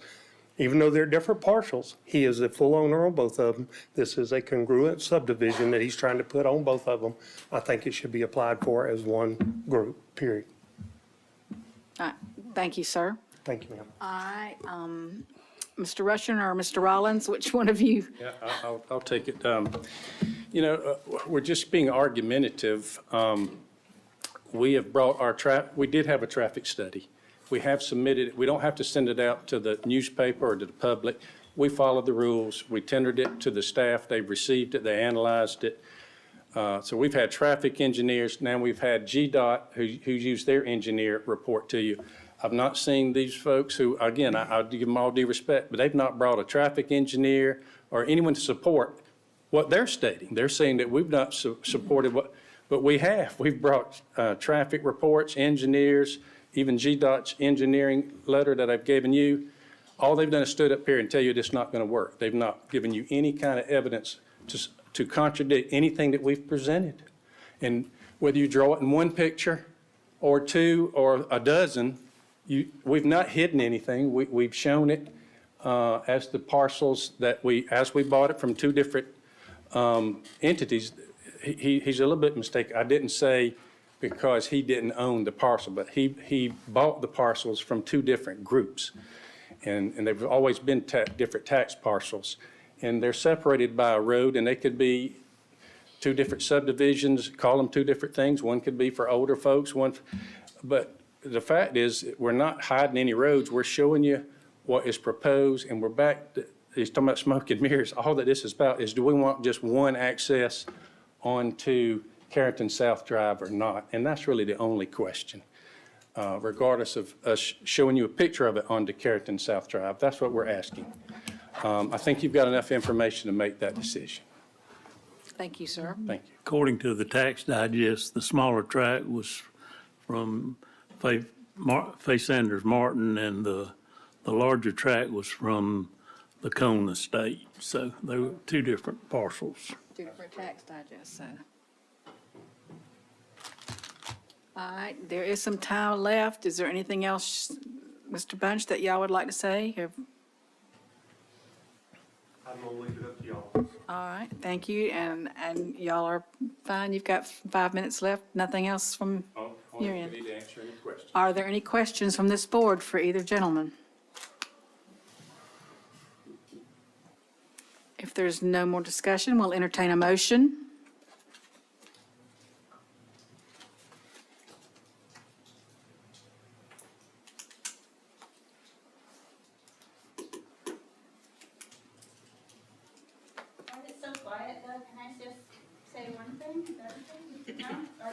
Well, we've already closed the public portion, but that's okay. But if there's, if it's something new. It's just a rebuttal to his comment about us having engineers and stuff. We pay $250 a year for our homeowners association fees. We don't have money for that. We're just middle-class homeowners. All right, thank you, Dr. We don't have an attorney. All right, thank you, Dr. Fisher. We appreciate that. Thank you. All right, again, we need a motion from this board. I'm gonna make a motion to defer it since we did the other one and ask them to bring back, plans as the staff has recommended with at least one entrance on Carrington Drive. And for this parcel, one on 67. All right, we have a motion to defer. Do we have a second? Second from Mr. Lane. Without any more discussion, we'll have a vote. All those in favor of deferring? 2, 3, 4, that's unanimous. So we're going to ask for it to be deferred until the December meeting, like I said, second Thursday in December. All right, 5:30 in this room. All right, it is 7:35. We've been here for an hour and a half. I'm going to ask that we take a 5-minute break and then come back very quickly, give us a chance to get up and stretch our legs, and if anybody needs to visit the facilities. Thank you. 5 minutes.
Agenda item number 9.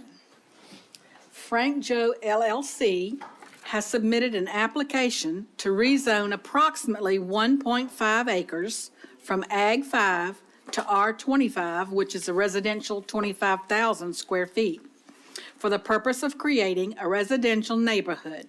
The property is located at 201 Rhymes Lane. Stephen T. Russian will be acting as agent. And again, this is a rezone request, so it's a legislative decision that will be determined by the county commissioners on, again, December 3rd in this room at 5:30. All right, Mr. Pope. Thank you, Madam Chair.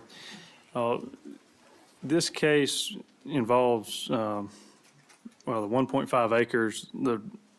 In the staff report, we listed 81 lots as being requested. So obviously, can't get 81 lots out of 1.5 acres. But it is part of several parcels that were rezoned earlier in the year. And in the site plan, it may be a little clearer, hopefully. But this is the general location. It's just south of I-16, near Highway 67. Area zoning, the zoning to the north, the property surrounding it was rezoned to the like zoning as being requested. This is an aerial of the property. Again, the proposed subdivision and area and what had been rezoned prior. The property line is, approximate along that line to, I believe, a point in there. As shown here, this is an aerial of the overall property that would be used or developed for the subdivision. I think at the time of application, when those parcels came in, these parcels were listed on the deed. It just didn't enter into the formal application part. So,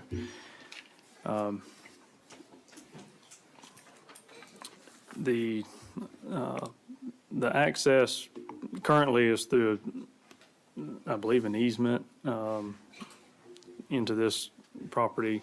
We placed the sign as close as we could to somewhere public, but it's not, I guess, not necessarily visible from a public road. But this is where, again, part of the overall development, that would be, again, its current state and as rezoned to this, for this sketch plan. This request involves parcels that would be, again, if you can tell on the screen, somewhere in this general area. So, that's all I have, other than staff recommends approval of the rezone request. 3 conditions. Forgive me, I want to make sure, so we do have conditions there for the rezone request. And I'll turn it over to Mr. Steve Rushing. Thank you, James. Madam Chairman, Commissioners, I hope this is just a cleanup matter. Can we go back to the blue line one first, James? We had a contract to buy this 94-acre, which is the biggest piece you see there, and then we had 3 other contracts to buy the one to the right there that's got the home on it. And frankly, these 2 lots are those ones right there that you see right there. We thought they were part of the 94 acres. It was the same owner. And so when we did our sketch plan, we included those 2 lots in our sketch plan, as you just saw, thinking it was part of the 94 acres. And then when we finally realized and understood that it actually was 2 extra they had been cut out of the family land some time ago, maybe for a grant that they never did anything with, but they didn't ever add it back to the 94 acres, and we just overlooked that. We thought it was included. We included it in our site plan. All of that got rezoned to R25 earlier this year, and we thought that did too. But it was the staff that actually brought it to our attention, and by the time that it was brought to our attention, it was too late to include it. That one already had 4, if you'll remember, it was like we just had those 2 back-to-back. It was a 4 back-to-back.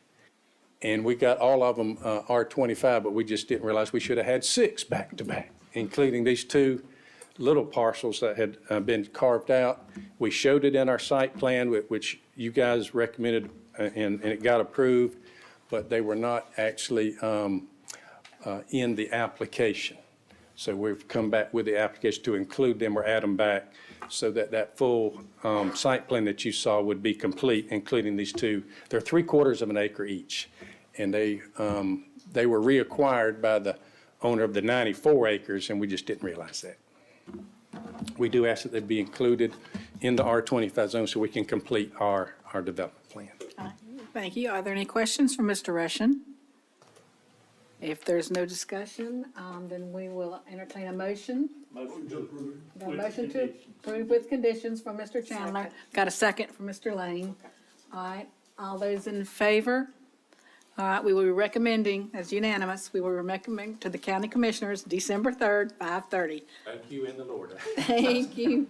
That's all I've got tonight, if I can be. Well, if there's anybody who would like to leave now, would be a good time. All right, Kelly Brown has submitted an application to rezone approximately 61.61 acres from Ag 5, which is a 5-acre designation, to R3, residential 15,000 square foot, for the purpose of creating a neighborhood consisting of 2 family dwellings. The property is located on Old Riggs Mill Road near the intersection of Jessica Lane. Cody Rogers will be acting as agent. Again, this is a rezone request, so that a final determination will be held on December 3rd at 5:30. Mr. Pope? Thank you, Madam Chair. Let's see. All right, so this property is to the west of Statesboro, as shown on the map with the star. Old Riggs Mill Road is the location. The zoning map for the area, there are several R2 subdivisions, which would be a 2-family dwelling subdivision on, I guess, would that be the northeast side of Old Riggs Mill, north of the proposed development, and there are R3 developed properties that I think essentially mirror what the developer is wanting to do here. This is actually 3 parcels, or 1 parcel as identified by the tax assessor's office, so it's presented as, a conglomerate of all 3 of those that you see. This is an aerial of the property. Again, currently the property is, I guess, has some timber located on there, but no development or no redevelopment would be involved in this case. This is looking at a subdivision that kind of referenced Bull Bay, and then just to the north of that would be, I think originally it was Bull Bay 2, but Fraser Field. And then this is Old Riggs Mill Road.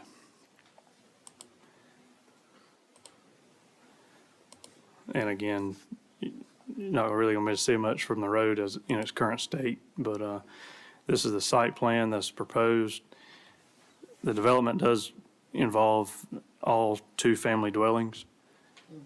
And with R3 designation or R3 zoning, each unit would be able to split up and sold individually. You'd have a common wall in between the units, but it's still, again, a 2-family unit or 2-family dwelling. And with that, we do have a few conditions that we recommend if approval is granted. And I'll turn it over to Mr. Cody Rogers, who's agent for the applicant. Hey, good afternoon, Cody Rogers, EMC Engineering. Thank you, James, for that presentation. So a couple things I'd like to highlight. I know there's a couple people here to speak tonight. So it is one parcel by tax map. It is really three separate parcels in essence, right? We have two on the south and one on the north side of Old Riggs Mill. They're adjacent to the R2 and R3 zoning, and really all of those units across the street, adjacent to this property next to us, they're all duplexes. So we're really just proposing the exact same thing. We are asking for R3, but as you've probably seen in the staff report, one of those conditions is that it would be limited to duplex only. We are fine with the four conditions that are proposed. That is in agreement with the developer's plan.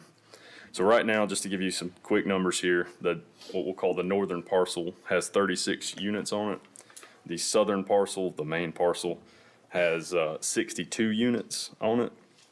And then to the west, we've got those 6 units shown, which is of course a minor part of this plan, and may or may not end up being, part of the plan. We showed it because it was part of that parcel overall, but that may or may not actually come to fruition, that smaller portion. We've got the 25-foot buffer that's required by the ordinance shown in red hatching around the entire property boundary there. And then on the eastern side of our property, on the southeastern side, I should say, we've got the proposed detention pond, to be determined if that will be a wet pond that'll hold water at all times or if it'll be a dry pond. But it's, as you can see, it's a pretty sizable pond, pretty good portion of that property that it takes up. We've also got that hatching just beside the detention pond, the cross hatching. That's actually a 50-foot buffer required for septic tanks to be off of the pond itself. And we are open to possibly planting that or keeping it vegetated if at all possible with the proposed grading to provide some more buffering. And on the northern side, I don't think we're going to have any problems with buffering because of the adjacent wetlands that are on there. Of course, those wetlands have not been properly identified by a consultant yet, but NWI shows those. We'll have that same 50-foot buffer for the septic tanks off the wetlands and off the detention pond, which we're showing a separate detention pond to treat that portion of the development. I ran some quick numbers. So we're at 16% impervious area total. So that's rooftop, sidewalks, pavement. That leaves us with 84% green space and a total density of 1.19 units per acre. And I think the staff report, in looking at it, that puts us close to, but not quite, at the R40 density. Definitely on the very low end of an R25 density. So with that, I'll answer any questions you may have or that the public may have. One question I have, that is a large detention pond, should it be a pond. Well, do you have any plans for security? That'll attract kids very frequently. Yes, ma'am, we would be open to fencing it, but also the vegetation on both sides would almost act like a natural fence to it, to planted It would be thick fence. enough, it would be thick enough to keep, Well, if planted on the left side, which is where the development, that would be the main buffer from the kids, as you brought up, that would be 50 feet right there. So 25 feet would be your ordinance buffer on the other side. So that's double the ordinance buffer. okay. So- There are some people signed up to speak, so you may be called back up to Yes, ma'am. some rebuttal. Thank you, sir. All right, Josh Whitfield.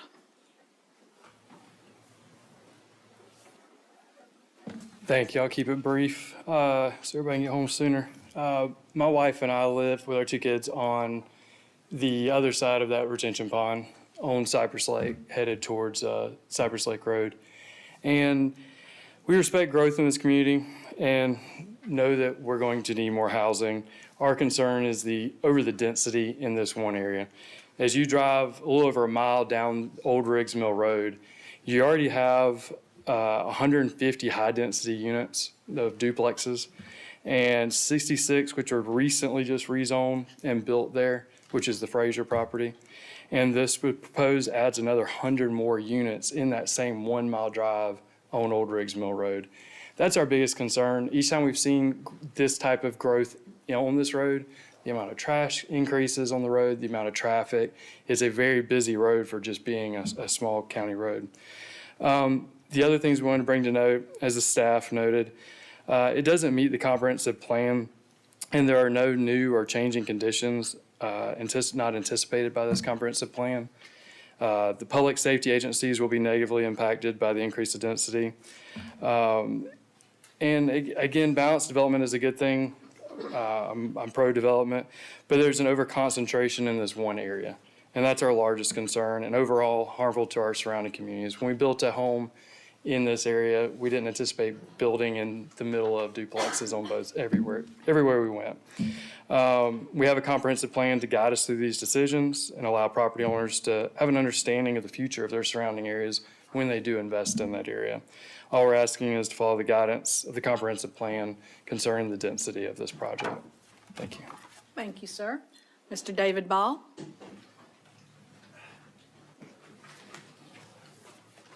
Thank you, Madam Chair, for having me. I'm the owner of where all that red line comes around that thing. About 50% of it is my property. I've had that property for about 25 years. I'm not going to sit here and tell you that's where I want to be buried or that's where I want to build a house and live the rest of my life. But you know what? I want to keep my options open. And, of course, Josh is going to love it because, when I die, they might inherit that. So, that's probably why he's here. But better yet, when I came from Atlanta 50 years ago and went to Georgia Southern, I decided to make this my home. And in other words, most of y'all were born here, so you love it here. I was brought here by an education, which I tried to get at Georgia Southern. And I bought this property, like I said, 25 years ago to really kind of settle down and have a little place to do, Your son built that fence where they have that red right there. And, there's just a lot that went into that. And there's a whole lot that I've tried to help this community out do. And, this is a wonderful community.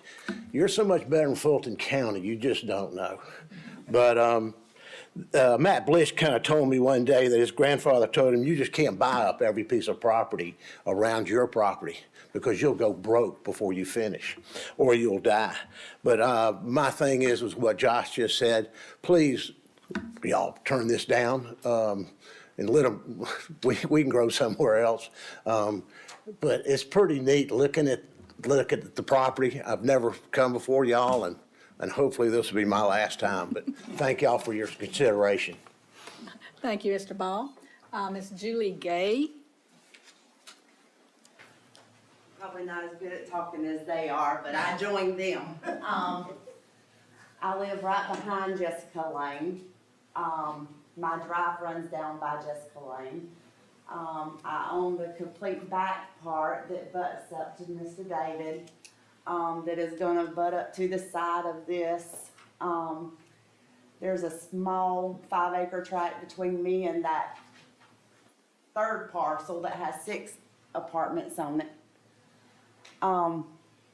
It's just a lot. Old Riggs Mill is a cut-through road for everybody that works at the plants. And we're already so busy. It's like 301.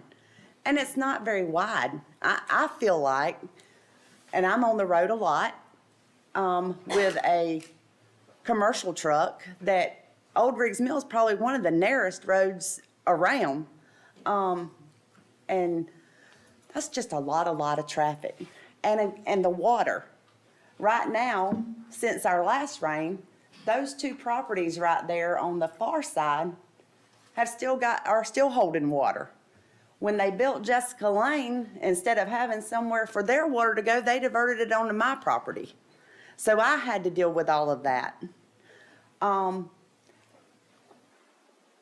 We're working hard for the road behind us.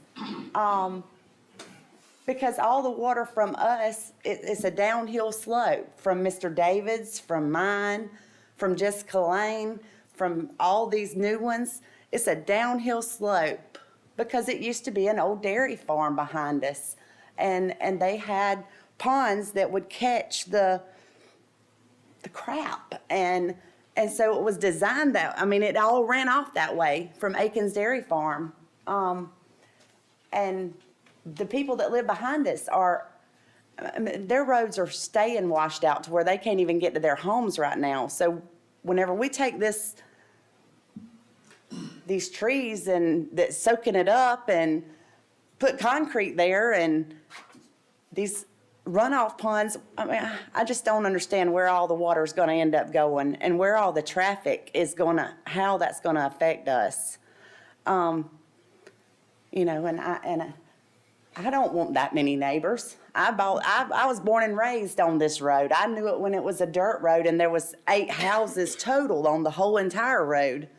And it has grown, but this is like he said, within 1 mile stretch. It's huge, very huge. I've got a house full of kids and 3 that are driving that I worry about all the time. And then I've got 3 more that are gonna be driving. And I don't know, Old Riggs Mill Road just seems to be the hit place here lately for everybody to wanna be because of the factories. And I understand that, but we're catching it from both ends, Cypress Lake and Pulaski Highway as a cut through. So our traffic is tremendous from people who don't even live there. Not to mention all these duplexes. It's rough. And I don't even know what to say, but I don't want it, but I don't know. I wish it would, we have enough. I wish it would stay the way it is. And I also, in order to get to 2 pieces of my property, there's a drive that it showed it on the other picture, that is an access road to the back 2 properties that I own. So the access road runs right down beside the back of where the 6 duplexes are sitting, to the back side of them. My access road goes to my other 2 pieces of property. If I was to ever, you know, I don't know. I'm not good at this, so, and I don't know the logics, but the traffic and everything else is my main concern, and the growth, the people. I mean, it's a lot for one, like he said, 1 mile radius. So. Thank you, ma'am. We appreciate you. All right. All right, Mr. Rogers, you want to come back up? You have 6 minutes and 54 seconds left. I doubt I'll take that long. I'm ready to get home too. I do agree with Mr. Ball. We're much better than Fulton County. Absolutely. Traffic, obviously, I knew that would be a concern. We did prepare a traffic analysis. We did submit that traffic analysis to staff. Staff reviewed it. They concurred with our assessment. I know that does look like a lot of units in one spot. When you break it down and you actually run the numbers on each side and how of course, we can only do projections. You know, you're projecting what the future residents would do, how they would access. But because of the location of Old Riggs Mill, I think that's the reason you get a lot of that traffic, because you have it from obviously 2 sides of really Statesboro or Bullitt County. And the way we've configured this, with the southern parcel having the 2 drives, and the northern parcel having the 1 with the fewer units, there actually is not a need. We don't trip the GDOT warrant for turn lanes. And y'all have probably heard a lot about turn lanes here recently, a lot about traffic. Those warrants are fairly low. It doesn't take a whole lot to trip them. So if we are not tripping them, if we're not warranted by GDOT standards to improve the road to the point of just installing the right turns or left turns, that kind of gives you an idea of where that traffic is. You've seen a lot of developments that have tripped those warrants, and you know what those look like. So that just gives you perspective, because again, you see a lot of boxes on this plan. It looks like there's a ton, but the traffic won't be as bad as you may expect. It will add traffic, no doubt about that. I won't argue with that at all. Old Riggs Mill Road is a minor collector, actually, and that's one of the reasons. So obviously, the traffic on that road warranted its classification as a minor collector. So had that conversation with staff as well. And y'all are aware of collectors and arterials because of the conversations, at least that you've had tonight, and probably others in future conversations. So that collector is not an arterial. The arterial is your highest level, right, which would be your bypass, your 67, your Highway 80. That collector is below that, but still a fairly substantial volume of traffic on it. So this is not being proposed on a local road. You know, all of our access points will come off that minor collector.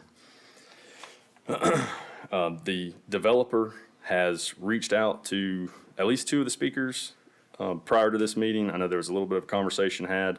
I've been in talks with that developer during this meeting, and I don't know if y'all saw me speaking with these folks on the side. That conversation is going to continue outside of this meeting and prior to the Board of Commission meeting. The developer certainly wants to work with property owners and make sure that whatever product is put here is not injurious to Mr. Ball's property or Mr. Whitfield's property.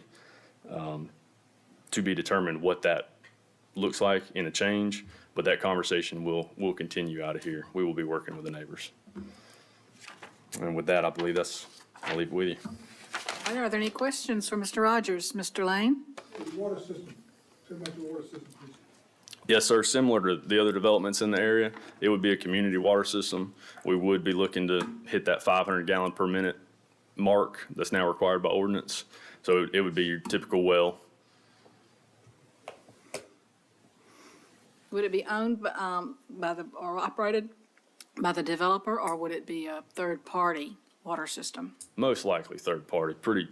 I don't want to say pretty much all of them, but 90% of the ones that I'm aware of in Bullock County are owned by a third party.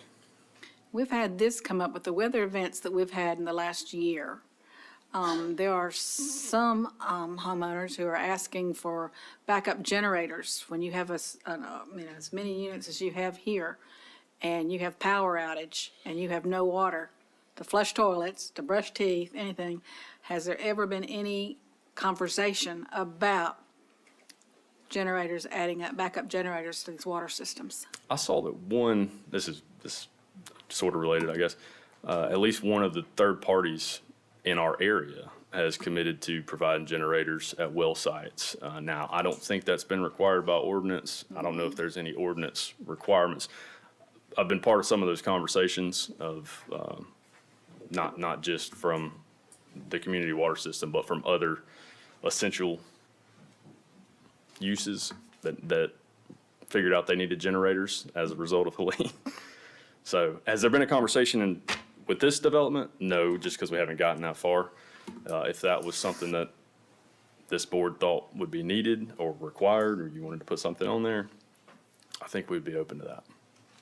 All right, are there any other questions? Yeah. All right, Mr. Chandler? Your proposed stormwater pond, have you calculated how big that's going to be and how much water? So both of these ponds that are shown here were rough calculated using just kind of rule of thumb. We know about what it takes in a land percentage based on developments that we've done. But in terms of how much volume we have, how we run flow rates, no, we're just not there yet. If the pond fills up and overflows, where's that water going? And I can tell you in general, on the north side, obviously that water's going to the wetland, right? Because it's adjacent to the wetland. This one on the south side, I believe, and I have not surveyed the property, but I did a desktop survey. I believe the back of this property that backs up to Mr. Ball, and I'll defer to him if he tell me if I'm wrong here. I believe that's sort of a high point there, and the portion of the property where we're showing being built actually slopes towards Old Riggs Mill. So that water from that pond, unless we did some sort of agreement with Mr. Ball, which I don't know if that's going to happen, the water would go to Old Riggs Mill. So of course, we would detain the water. Well, it's got nowhere to go on Old Riggs Mill. I mean, when you if you took it to the road, it's got nowhere. If it goes the other way, it's going to be affecting Mr. Ball in a very negative way. I'm very familiar with this property. And if you look at the density of what's already there and the density that y'all proposing, it's way out of proportion. So actually, we're right in line, and maybe even a little bit less dense than what's there now. I mean, if you look at the top left corner of that map and look at yours, I mean, that don't look the same to me. You're correct. We are less dense than that development there. So You're more dense, Those are duplexes, aren't? huh? These are the houses in that first one on the right, going towards Pulaski. To me, it looks like he's got a lot more houses than that. one thing that may be crowding our drawing and making it look more dense is that we've drawn the septic drain fields in there. So the only items that are actually buildable units on our drawing are the little squares with the numbers in them. All the rest of that is just the drain fields, just so we know it can all fit in there. Okay.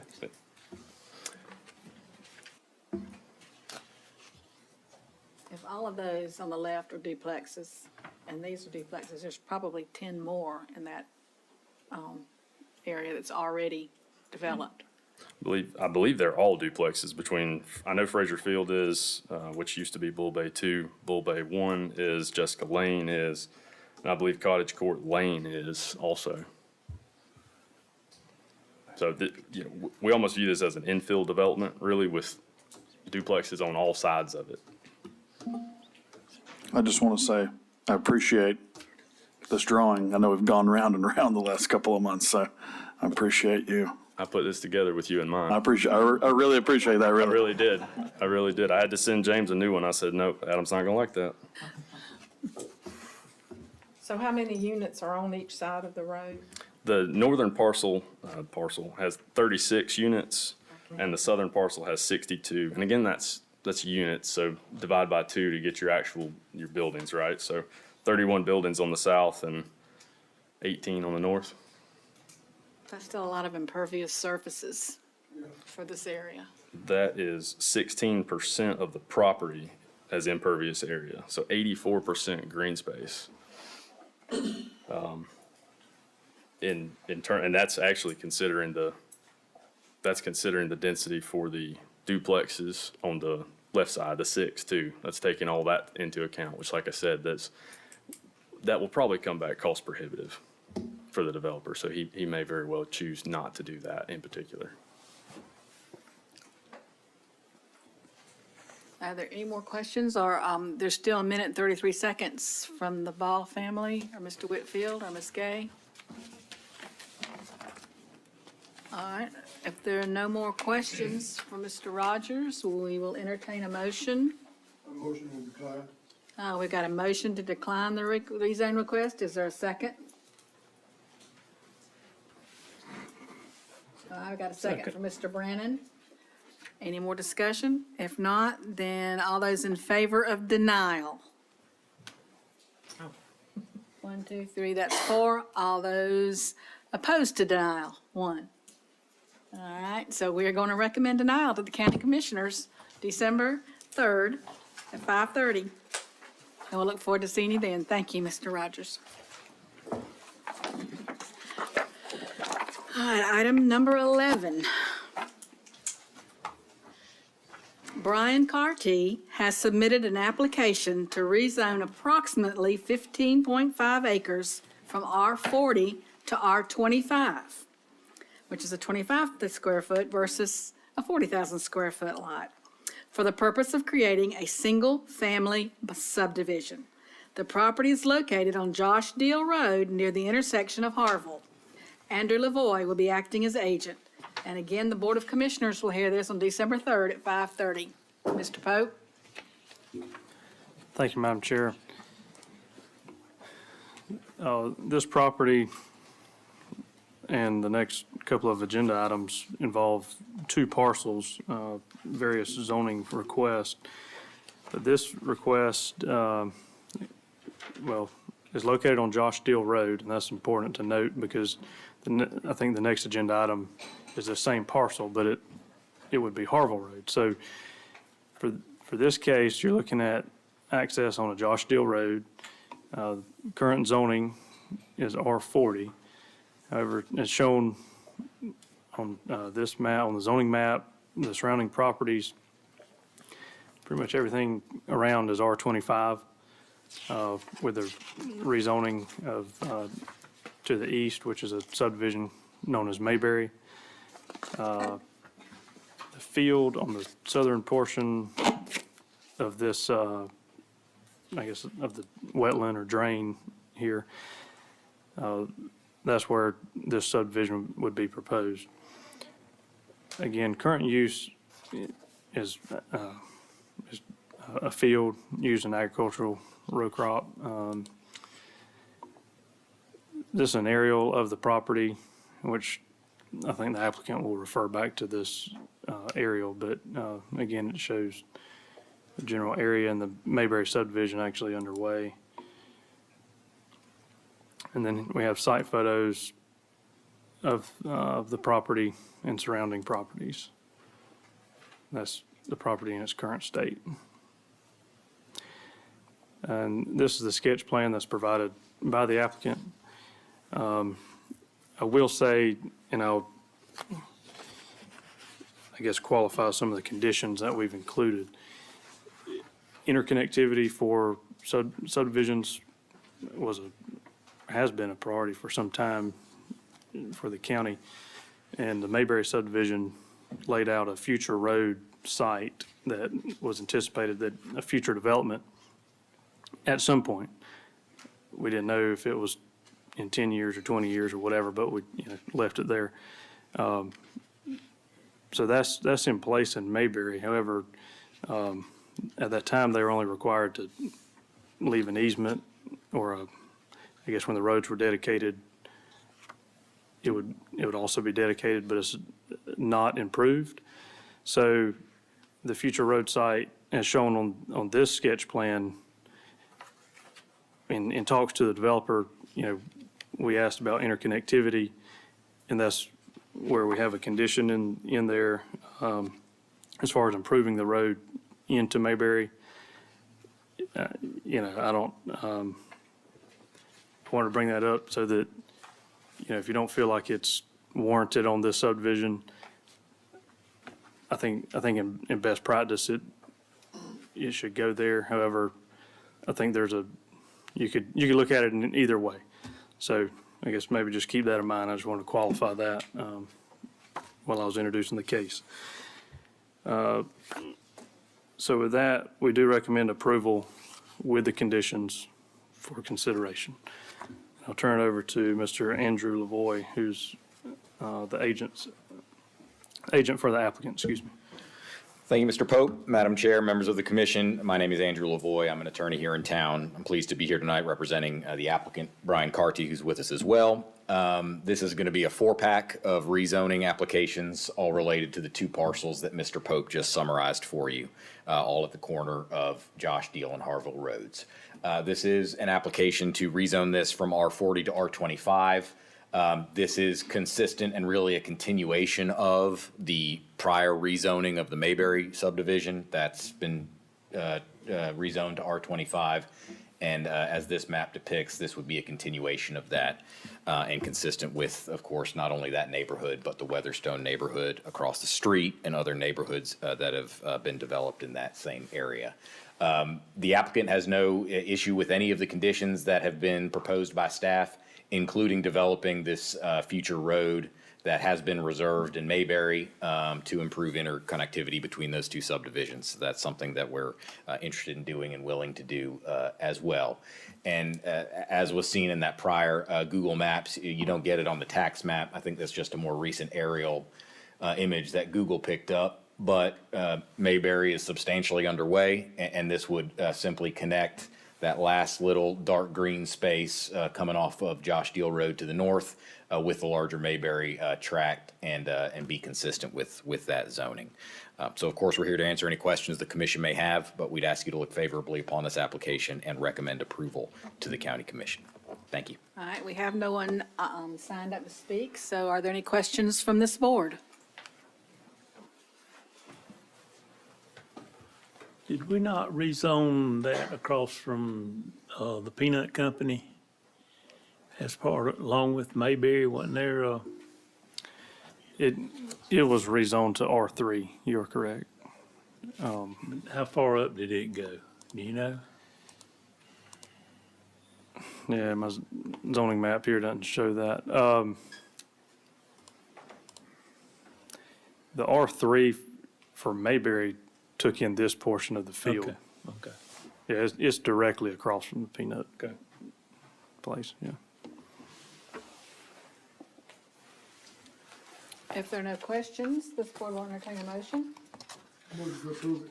A motion to recommend approval. Is there a second? Second. A second from Mr. Bath. All those in favor for recommending approval? That is unanimous, so we will recommend approval to the county commissioners, December 3rd, 5:30. All right, on to the next Mr. Carty request. Brian Carty has submitted an application to rezone approximately 15 acres from R40 to R3, multifamily residential, of 15,000 square foot lots for the purpose of creating a multifamily townhome subdivision. Again, Mr. Lavoy will be acting as agent, and again, it's a legislative decision, so it will be heard for final determination on December 3rd. All right, Mr. Pope? Thank you, Madam Chair. Again, this is the same parcel as the previous agenda item. The rezoning request is for an R3 multiple family, specifically for townhome developments. Harville Road is considered a collector road, so it does qualify for development without a variance. But as you see here, it's presently zoned R40. There is R3 zoning just to the, I guess, east or northeast to the property. And in general, it would be the field portion north of that stream or wetland. And then this is a photo of the property along Harville Road. And across the road, you do see a single-family residence.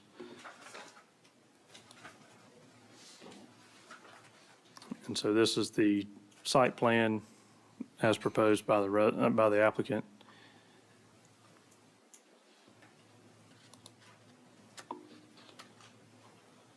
And then the overall, again, site plan showing the four rezoning items.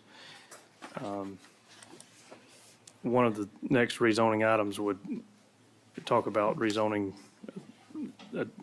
just on the other side of the parcel line to the R3 for use as drain field.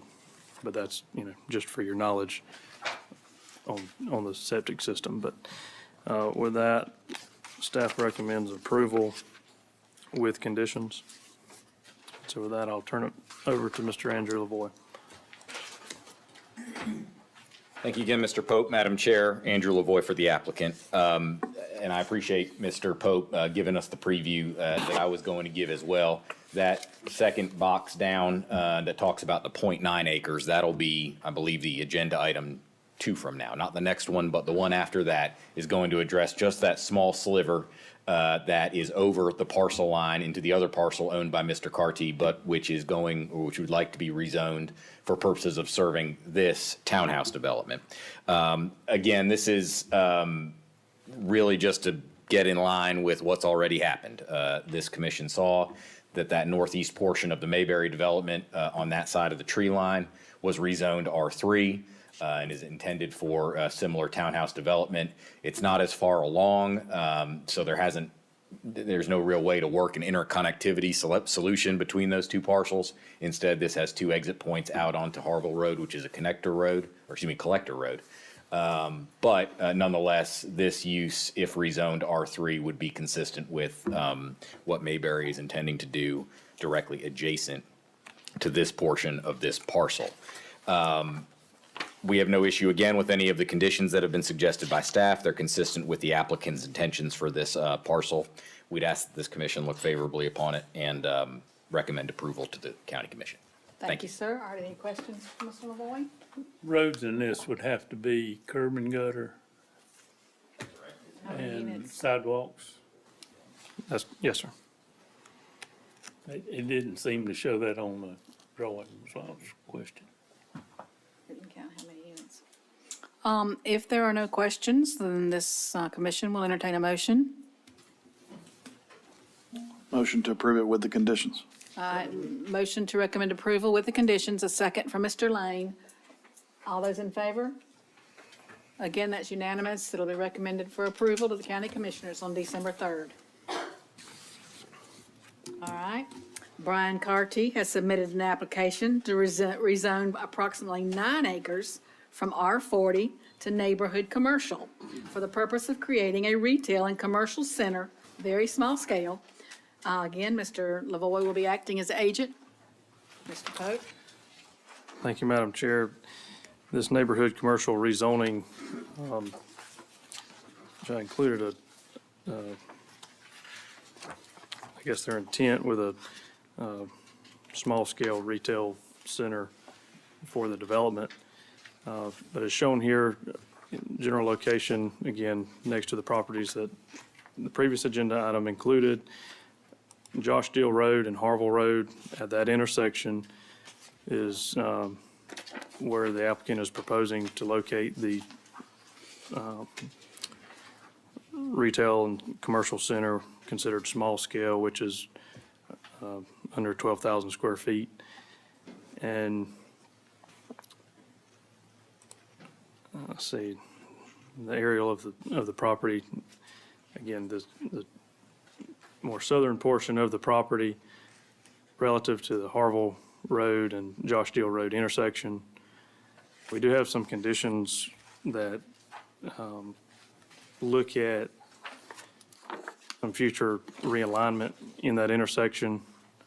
And that's, again, the way the Golf Club Road and Josh Deal Road line up. There's, and maybe Brad, if he wanted to speak to any of the issues there, but there's an ideal opportunity to realign that intersection, whether it's through a roundabout or just a realignment into stop signs that align with Golf Club Road. That is an accurate picture of that intersection, James, with the sign took out from in the picture where the car ran the stop sign. You did a great job. I have to give credit to someone else. I didn't. Whoever took it. Yeah. They took a better picture. Yeah. So this is the intersection as stated. And again, we have one or two conditions that we think would help in the long run. The general area. But I think from staff's point of view, the comprehensive plan anticipates some neighborhood commercial to serve, residential areas like this, that the trips are not generated from across Statesboro to come to this one location. It's to serve area property. So, but that's obviously up for consideration for this board and maybe the guidance that staff was looking for in overall development for the area. So we just recommend some of the conditions if approval was granted. So with that, I'll turn it over to Mr. Andrew Lavoy. Thank you, Mr. Pope. Again, Andrew Lavoy for the applicant, Mr. Carty. This is an application to rezone that portion of this parcel to neighborhood commercial, which is consistent with the comprehensive plan. That's a suburban neighborhood type use. And it's something that we think would make sense on this at this intersection, at this part of the community, as Mr. Pope said, not as a destination, but as a place to serve the folks that are living in this area. I couldn't come up here and just make it completely easy on everybody. So I do have to say that the applicant does have a couple objections to the conditions, two of the conditions that are proposed for this item. That's conditions 3 and 4. As y'all know and can see, Josh Deal Road and Golf Club Road there are misaligned.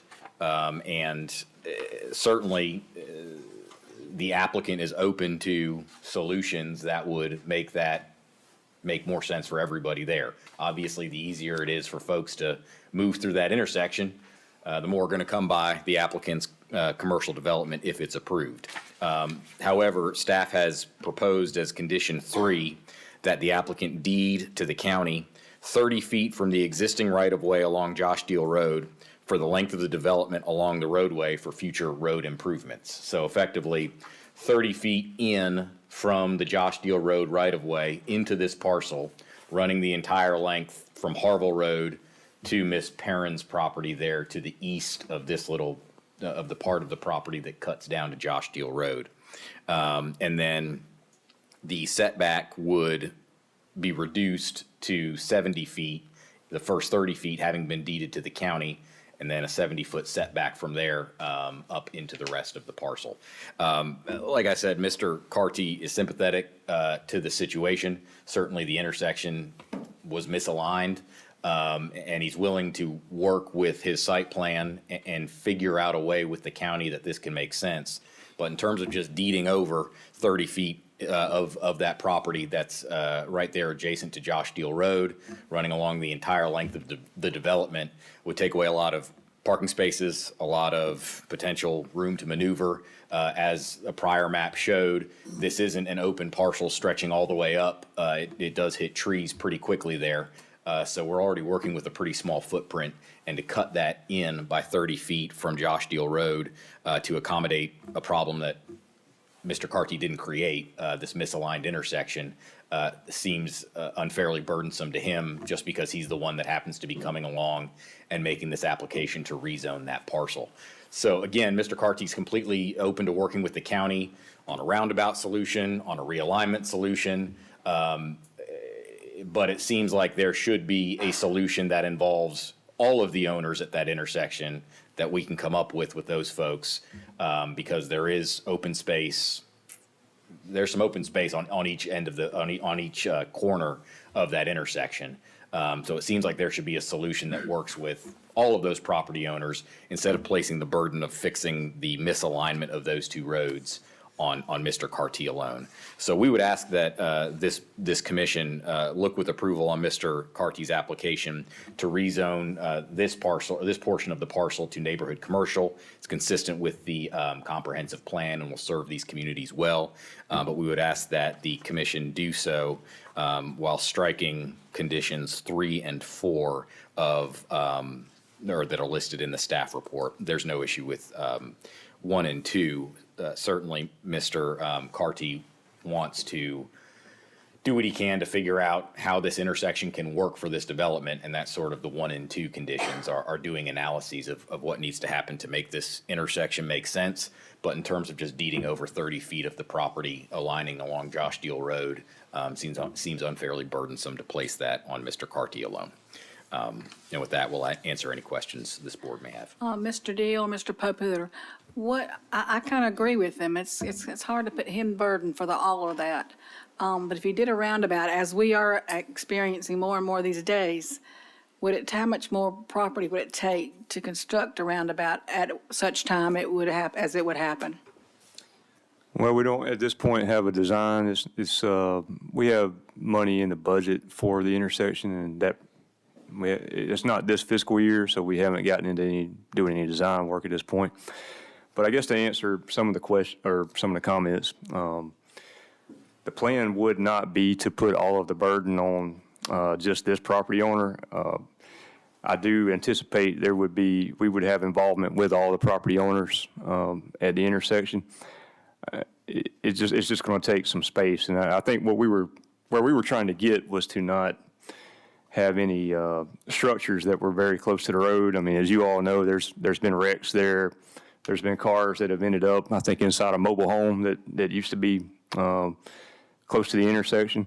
So I think where we were trying to get it, if we could set it back to a point where it would leave us some room, we are likely going to have to get right away from the other property owners as well to make it work. But I would be, and I don't know how we hash this out tonight since we don't really have a design, but I would be willing to work with the property owner to try to come up with a solution where we maybe try to nail down. Maybe we don't need that whole frontage from the west end all the way to the east end, but you know, Well, they I'd would be have- willing to work with them in some way to try to find a happy place. But we do, as you all know, it's an intersection that does need some work done to it. If approval is granted, won't they still have to come back for us with a conceptual site plan? Yes. So that Yes, could they be actually a visual for us to determine at that point. The now that and not ask him, to contribute 30 feet. But are there any questions else?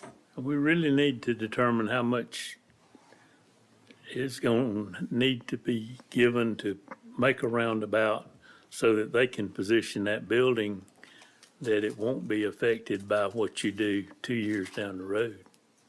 So if you could get some But that conceptual site estimates plan- of what a roundabout would take of their property, I think that would be good before the conceptual site plan, that they might know where the proposed building's gonna go. Parking. Are there any other questions? I have a question for for Mr. Lavoy, or whoever, Mr. Bryan. It seems like all of these rezone requests are kind of speculative in nature, as in you're not a developer. The residential stuff is one thing, because you kind of, when you rezone something to be residential, it's going to be houses. We know what we're getting. I personally am a little more uncomfortable with this type of rezone for a commercial type use, because we don't know. What are some examples of what type of commercial business might come into this type of rezoning? What do you have in mind? Yes. So we're just looking to put a convenience store. Brian, would you state your name for the record? Brian Carty. Looking to put a convenience store with a couple of other little shop opportunities there to rent out, whether it be a salon or a pizza joint or something, there's enough residents between 67 and Harville Road. There's more residents there than there is in the city limits of Brooklyn. So when you take that into consideration, there's no convenience store without driving 3.5 miles to it. So that would be what we would be looking to do. Thank you. Any other questions? Where's the water coming from for this commercial development, as well as where's the sewer going? It would be third party. Okay. Is there any plans, is this gonna be sprinklered or? It would be a commercial septic. Okay. I'm talking about fire suppression. Is there any intent to put? I'm not sure. It's whatever is required, we'll do. And Mr. Brennan, I guess I'll just add too that the way our ordinance is structured, a lot of the uses that, even down to the general business, is a conditional use. So he may get the rezoning today, obviously, or he may or may not, but if he did, if it was 3 years down the road, depending on what use he wanted to put in there, they'd have to come back. And again, those conditional uses give you another chance to look at the specifics of how it's doing. But, as it's presented currently, it's the retail and commercial center small scale, which is, you may have a gas station on one side, retail in the two, but A gas station and a subway kind of thing. Yes, sort of like roundabout, something of that nature. That was what, I was mainly just trying to get what you had in your That's mind. in my mind. well, Yeah. and even to the point of having a drive-through, that's a conditional use as well. So, yeah, it's, So we would see him again, in other words. Yes. All right. Are there any more questions? If not, we'll entertain a motion. Motion to approve Got a motion with conditions With 3 and 4 conditions. removed. with conditions 3 and 4 removed. Is there a second? Second from Mr. Lane. With no more discussion, all those in favor?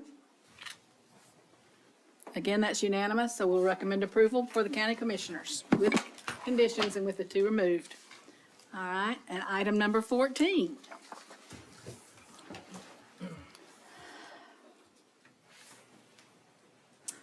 Brian Carty has submitted an application to rezone approximately 1 acre from R40 to R3 family residential for the purpose of creating a multifamily townhome subdivision.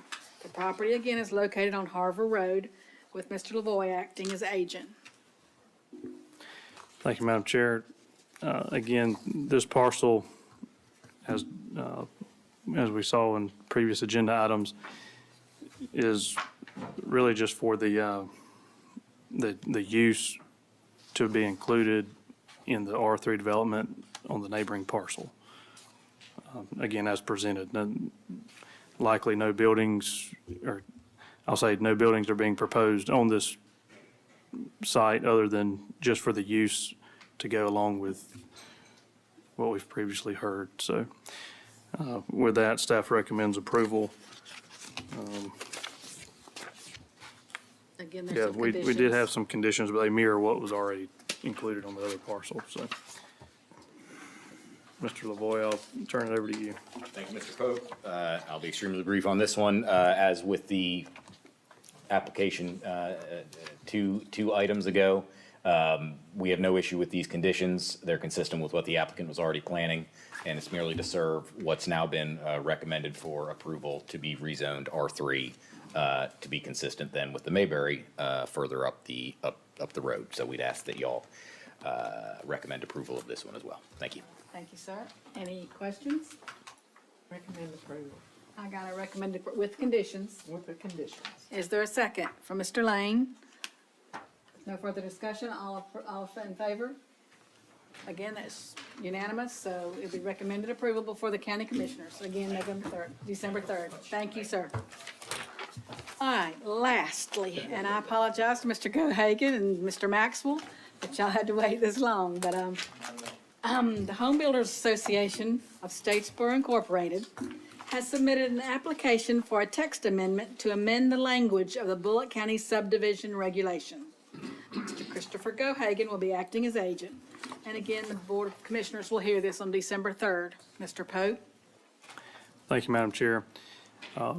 This case comes before you tonight from the Home Builders Association of Statesboro. Some of the language that is being proposed by the home builders is, I would say, a result of discussions over the past year and a half that staff has had just as we go through that ordinance change back in April of last year, just maybe some procedural things that we saw. My intention would be that probably some of the ones that we would recommend approval on, we would have come back in probably May or June, once the new commission got a few months behind them and whatnot. So I don't feel like some of the recommendations that we have made an approval on would really change whether it's this commission or the next. So I do want to preface that as to why we're recommending approval on some items. I tried to break down the staff report so that, you didn't have to read the 80 pages of subdivision regulations to get to the few items that were submitted. So the differing items, I don't know how really, in a meeting setting, how to go about this and make it any very quick, but I can, be as thorough as I can. And two, it's not my application either, so, I'll leave up the details to the home builders, but, Can I ask a Adam. question, Mr. Pope? Sure. Are we gonna take these one by one, or are we gonna do it as a whole? Well, that's what I say, I'm not going through this process with applicant text. I think, That might be a Jeff question. Can we take them? I think you'd have to, with your motion, have to name each item for approval, I guess. I mean, I think I think you could do it in one motion, but which ones you approve or modify or which So if ones we you? say we approved 1, 2, and 3, we could. Yeah, we're gonna have to, at the Board of Commissioners, we're gonna have to have, A I mean, this is resolution. not normally how we present an ordinance amendment, which is really what a text amendment is. It's an amendment to the ordinance. So I think the way this is structured, we're gonna have to, well, I'll work on preparing an ordinance amendment, but even that may have to be modified at the commissioners' meeting if, depending on what they decide to approve or not approve, so. And I brought this up earlier, and that's a question, and it may or may not work. But is there a way we could make a recommendation on this item, but put a condition that before the county commissioners meeting, that the county commissioners, the home builders, and P and Z meet together briefly one morning and talk about some of these things before it gets to the county commission level? You'd have to have an Well- advertised meeting to do that. Would it have, like, we're asking, would it have to be an advertised meeting for a text amendment? Yeah, it does. I mean, So there's not, we don't have a time frame for that. well, I mean, are you saying you just want to have a joint meeting with the county commissioners to discuss it? Home builders. But could we defer it and then we don't have a choice to defer this tonight? We have that choice. Yeah. Well, I mean, as far as the home builders, I think Mr. Gohagan, you're representing the home builders, right? So, I mean, I think he speaks for them. And Mr. Maxwell signed up to speak as And I don't, well. And Mr. Maxwell has signed up to speak as well. Yeah, Yeah. I mean, I didn't mean to get us into Yeah. trying to go through each item up front. I mean, if we want to go and hear from the applicant and then, and I mean, I think Oh, as far sure. as the commissioners, whatever recommendation y'all make tonight is your message to them about what you think should or shouldn't be approved. So I'm not sure how much you'd accomplish by having a joint meeting. I guess you could do that, but I don't, It's just the fact that we're amending the ordinance that we just approved in April of, 23? And, we have not had a lot of time to study this. Exactly. well, you could defer it to the next meeting after some discussion tonight. I mean, that's another option. Well, let's hear from, those signed up to speak, and we can have questions there. All right, Mr. Maxwell, who signed up, but Mr. Gohagan, you want to go first? Thank you, Madam Chair.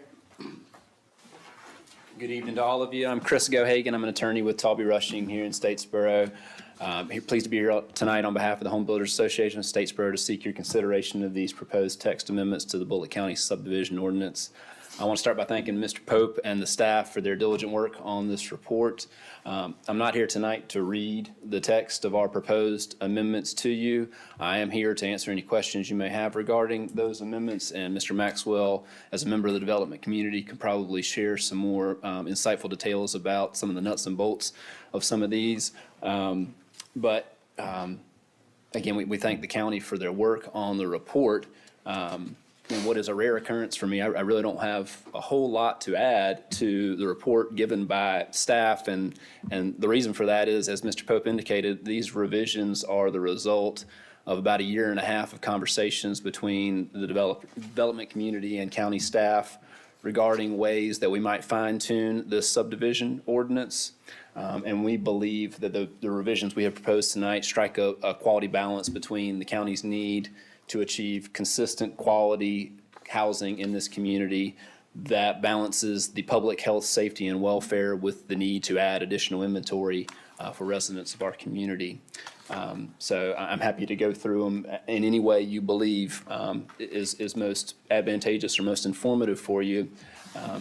But again, at the end of the day, I think we are pleased with the staff's report on this. And should you agree with staff's opinion on this report and recommend approval of the items that staff has recommended for approval, we would consider that a satisfactory result and an improvement on our ordinance and something that will benefit the members of our community, and would gladly take that recommendation to county commission and seek their approval along those same lines. A lot of what you have seen in this text amendment are items that it has taken some time living with this ordinance to realize how it actually impacts the development of housing in our community. The ordinance was drafted with good intentions and in good faith to achieve consistency and quality in our housing and to promote the public welfare, and we believe it effectively does that. Having spent about 18 months living with this ordinance now, we believe the proposed revisions are ways to restore some autonomy to the county administration and to achieve what I believe was a primary objective of the subdivision ordinance, which was to reduce the need for repetitive consideration of some of these projects and the need for continuous and repetitive variance requests. The ordinance does a great job of streamlining the way we develop subdivisions in our community. And the revisions we have proposed tonight from the home builder's perspective are primarily intended to promote affordability in the development of housing, but we recognize that that interest has to be balanced with the county's need to preserve the safety of our citizens. And I would submit, based on my reading of the staff report, that the items that have been recommended for denial were so recommended because the county is primarily focused on the safety of our residents. And I'm not here tonight to tell you that affordability should ever take precedence over the safety of our community.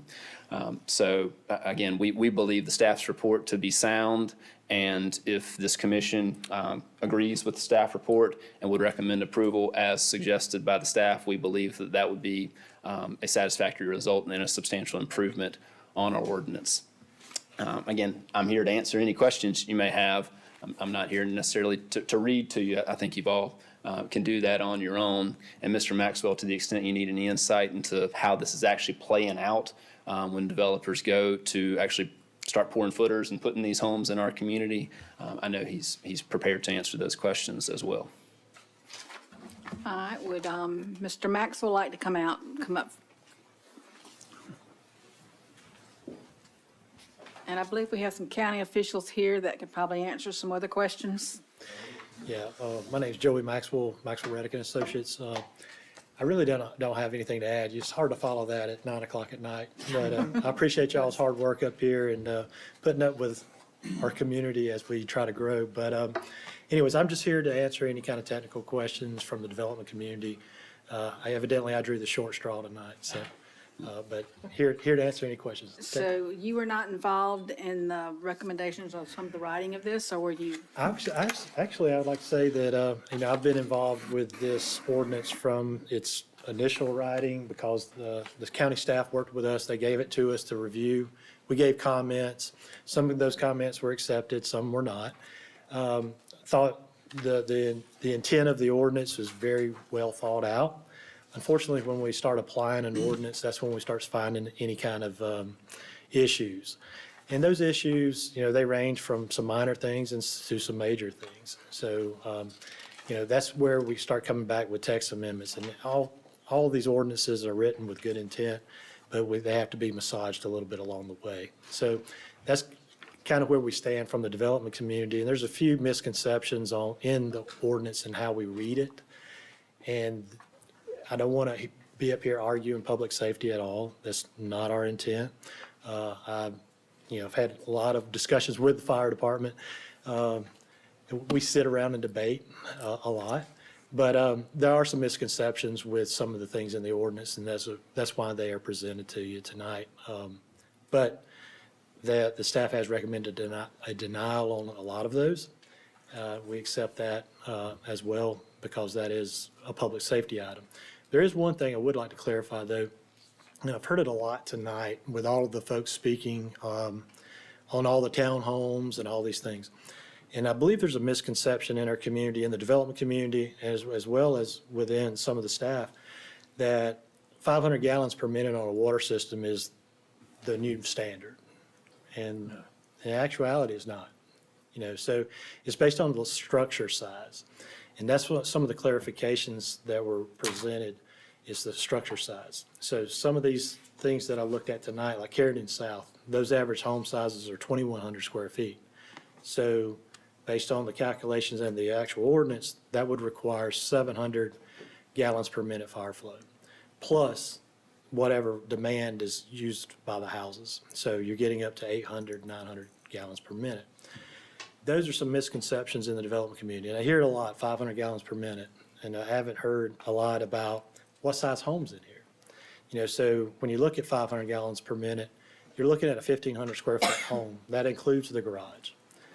If they were to put in an amenity center of 2,100 square foot or 3,000 square foot, well, the whole fire system has to be upgraded to that standard. I'm not here tonight to argue public safety. It's just the misconception of 500 gallons per minute in the development community. You know, they feel like they went from 250 to 500, they doubled it, but in actuality, it's a lot more than that. So on the technical side, that's about all I really have to discuss, but again, it is the will of this board, and, you know, we have to agree with public safety in all aspects. You know, I don't want to be the guy that, you know, creates a problem. All right, thank you. Thank you. Is there a comment from the county?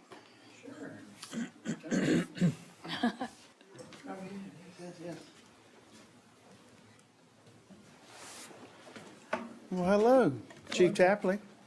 I guess I haven't seen y'all for about, what, 2 years, I guess? We were discussing all the needed fire flow and everything the last time when we were redoing the ordinance. Yeah, there's a lot been said about the staff comments and this and that, and we welcome any meeting with the homeowners association. I've never, other than, I guess, Ted Wynn's retirement, I don't know if I've ever been there for a meeting, and maybe that's my fault. But we would be glad to go there and share our discussions. And you probably read the staff report where we vehemently deny or go against changing the ordinance because, like our young compadre just talked about, is that it's in there for a reason, needed fire flow. And I told y'all then that, you know, it's based on the size of the house, where we were 250 gallons per minute times 2 or 4 minutes, where in the old ordinance, that we were trying to get to something that we could base off of the size of the house with a minimum standard in there if you had a smaller house of 1,500 square feet. Plus, like he said, the daily consumption rate has to be added on top of that. It's nothing that is new, but I will ask my prevention chief to explain more, because he actually wrote the rebuttals on why we should not approve the stuff as it pertains to public safety or fire safety. All right, thank you, Chief Tapley. All right. Prevention Chief Joe Carter. Madam Chair, members, thank y'all for having us. And just state your name again for the record. Joe Carter, Prevention Chief, Bullitt County Fire. No, you didn't. Again, thank you for hearing us. Thank you for hearing our concerns. The ordinance was written specifically for the betterment of Bullitt County and the citizens of Bullitt County to provide for their safety. So some of our concerns, some of our recommendations for obviously a rebuttal to what they're proposing, a denial, relates to ISO ratings, which affect every homeowner in Bullitt County. As a portion of ISO, your ISO score, 40% of that score is based off of water provided. And as a result, if any subdivision that develops, when they provide water, that water is in theory available for fire protection. So for it to be considered, ISO has some minimum qualifications. And we took that into account when we wrote our needed fire flow request in the ordinance in the beginning. We also took into consideration some of the things that we recommended on minimum number of entrances that we feel, and we feel that in the last 100 days, those have certainly, I guess, been made Come to light. very aware to most individuals about connectivity and the ability to get emergency services where they need to go. I know I personally worked for about 7 hours trying to get Brooklet, Denmark open. We were blocked in Brooklet. Still, just wanted to make you aware of the needed fire flow. We have it written as a needed fire flow. Now, to that point, there is some considerations made in the International Fire Code, as you've got them highlighted, that the fire code official under fire chief has the ability to increase, but nothing more than twice, and also has the ability to decrease. So International Fire Code, as referenced in the matter of the annex, basically cites that anything from 0 to 3,600 square feet would have a minimum of 1,000 GPM fire flow. So effectively, what we have done is to actually to benefit the developers, if you will, to some degree. We base it off of length times width divided by 3, just as Mr. Maxwell explained. He actually did a very good point of explaining that. But the purpose of that is to provide the water that is needed in the event of a fire. We also need to maintain a residual to serve homes, so that's actual. And rather than hitting 1,000 gallon per minute minimum, we thought it might be advantageous to base it off of the ISO recommendation for needed fire flow. So those that are building 1,500 square foot or less would get to that minimum 500 GPMs, but we certainly need to consider homes that are larger. If you're building a subdivision of 3,600 square foot homes, yes, much more needed fire flow. And this is not something that we just pulled out of our back pocket. This is based on and rooted in national standards. It's what's accepted. We try to put into practice anything that's advantageous to our citizens, even developers, but we don't want to compromise safety. We certainly want to make sure that we're doing that, and we also want to protect the ISO rating for all Bullock County citizens. We certainly don't want a pile of people out there that buy a home in a new subdivision. It doesn't have the required water that it needs, and so it's not credited, and they suffer for it on their insurance premiums for now until eternity. I think it's better to pay the cost up front to develop it, and then they enjoy the benefit of having the lower insurance premiums as long as they own the home. So, thank you for your time. If you got any questions, I'm happy to answer. Are there any questions for Mr. Carter or Chief Tapley? Thank you. Thank you. Vice Chair Davis, are you still here? Yes. I got a question on this. Are there 9 items here with 8 omitted? No, I think they went through and, well. Yeah, I have that circled as well. It's a typo. It's, right, yes. I mean, what, 7 items?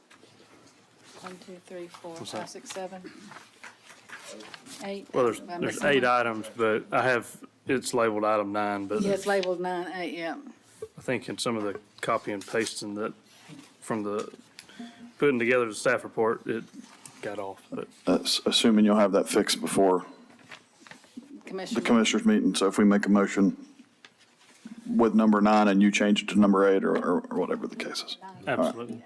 And we'll also have an ordinance amendment put together that will be a lot different in format than this, but I do have a couple of questions. On item 1, the third line down in the red font, is that, it says recommend practice. Should that be recommended practice?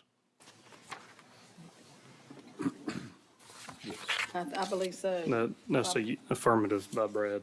Okay. And then on item 4.4, or section 4, item 3, section 4.4, that's a new section, right? James? I think that's reserved in the current ordinance. It is reserved in the current Okay. ordinance. Yeah. Well, I have a question. It says any proposed amendment to a sketch plan that is determined by the director to constitute a public interest. I'm not sure I know what that means. What So. trying to say there? Let me see if I can find exactly where you're at. It's like the 5th line. Okay. The other ones I understand, they're very clear, but I don't know. Be deemed to be. So I think it. That's a long It's- sentence. Are you it's trying to followed say by- constitute a detriment to the public interest or something like that? Is that the concept? Well, it's that if it's open space would be considered a public interest. So if you're decreasing any open space by 10% or more, then it would have to go through the formal review process. Or if you. Well, I understand that. I mean, yeah, decreasing the open space by 10% or more, or increasing the density by 10% or more, those are very clear and definitive, but you know, the way this reads, constitute a public interest is a third factor. In other words, if you determine that any of those three is the case, then it would be a major amendment. So I think we need to further clarify what constitutes a public interest means. What were you trying to say there? I mean, what was the concept? I think removal of that comma constitute a public interest, which just decreases the amount of open space. I mean, that is, the open space is in the public interest of what would be. Item 6 either. Well, can we just strike that out then? I mean, would it be if it decreases the amount of open space by 10% or more, or increases the density by 10% or more? That's item 5. Yeah, I think so. Strike out, okay. County standard. And there's a few counties that use this form of approval. So the intention of this on item 3, section 4.4, that text was included by staff because later in 4.6.2, under the footnote, what the home builders has presented talks about being able to use a sketch plan that was provided at a rezoning at some previous date. And then as long as it basically conforms to or stays the same or within 10%, or those items that, open space stays within 10% and so on. They wouldn't have to come back before us. It would- But I just want to make sure I understand. The concept is that any proposed amendment that decreases the amount of open space by more than 10%, or 10% or more, or that increases the density by 10% or more, that would be a major amendment that would have to come back to P and Z. Correct. That's what Correct. you're trying to say, okay. Yes. I think we just strike out that language to constitute a public interest and then take out the commas. That makes it clear. Yeah. Okay. All right, so if I understand our purpose here tonight, we are to, we have 1, 2, 3, 5, and 6 that county staff has recommended approval. We have 4, 7, and 8 that have recommended denial. So we can act on these, and we can make a motion for like 1, 2, 3, 5, and 6 if we so deem necessary, together collectively. Yes, I think And then you we can. could, whether we decide on 4, 7, and 8 separately. Madam Chair, 4 was a split recommendation. The major part of denial, or the part of denial was that at 50 lots, all those items under required for the improvement schedule, at 50 lots, that's currently what you have to do under required. Their proposal was for 120 lots to be that threshold. So staff recommended a denial of the going to 120. Of the curb and gutter portion. But the curb and gutter portion, which is a footnote to the chart, we would agree that We in Ag originally fi- agreed that they didn't need that in Ag 5, R80 and R40, right? Correct. Mm-hmm. Yeah. Why don't It's you a just- split denial approval. Yeah.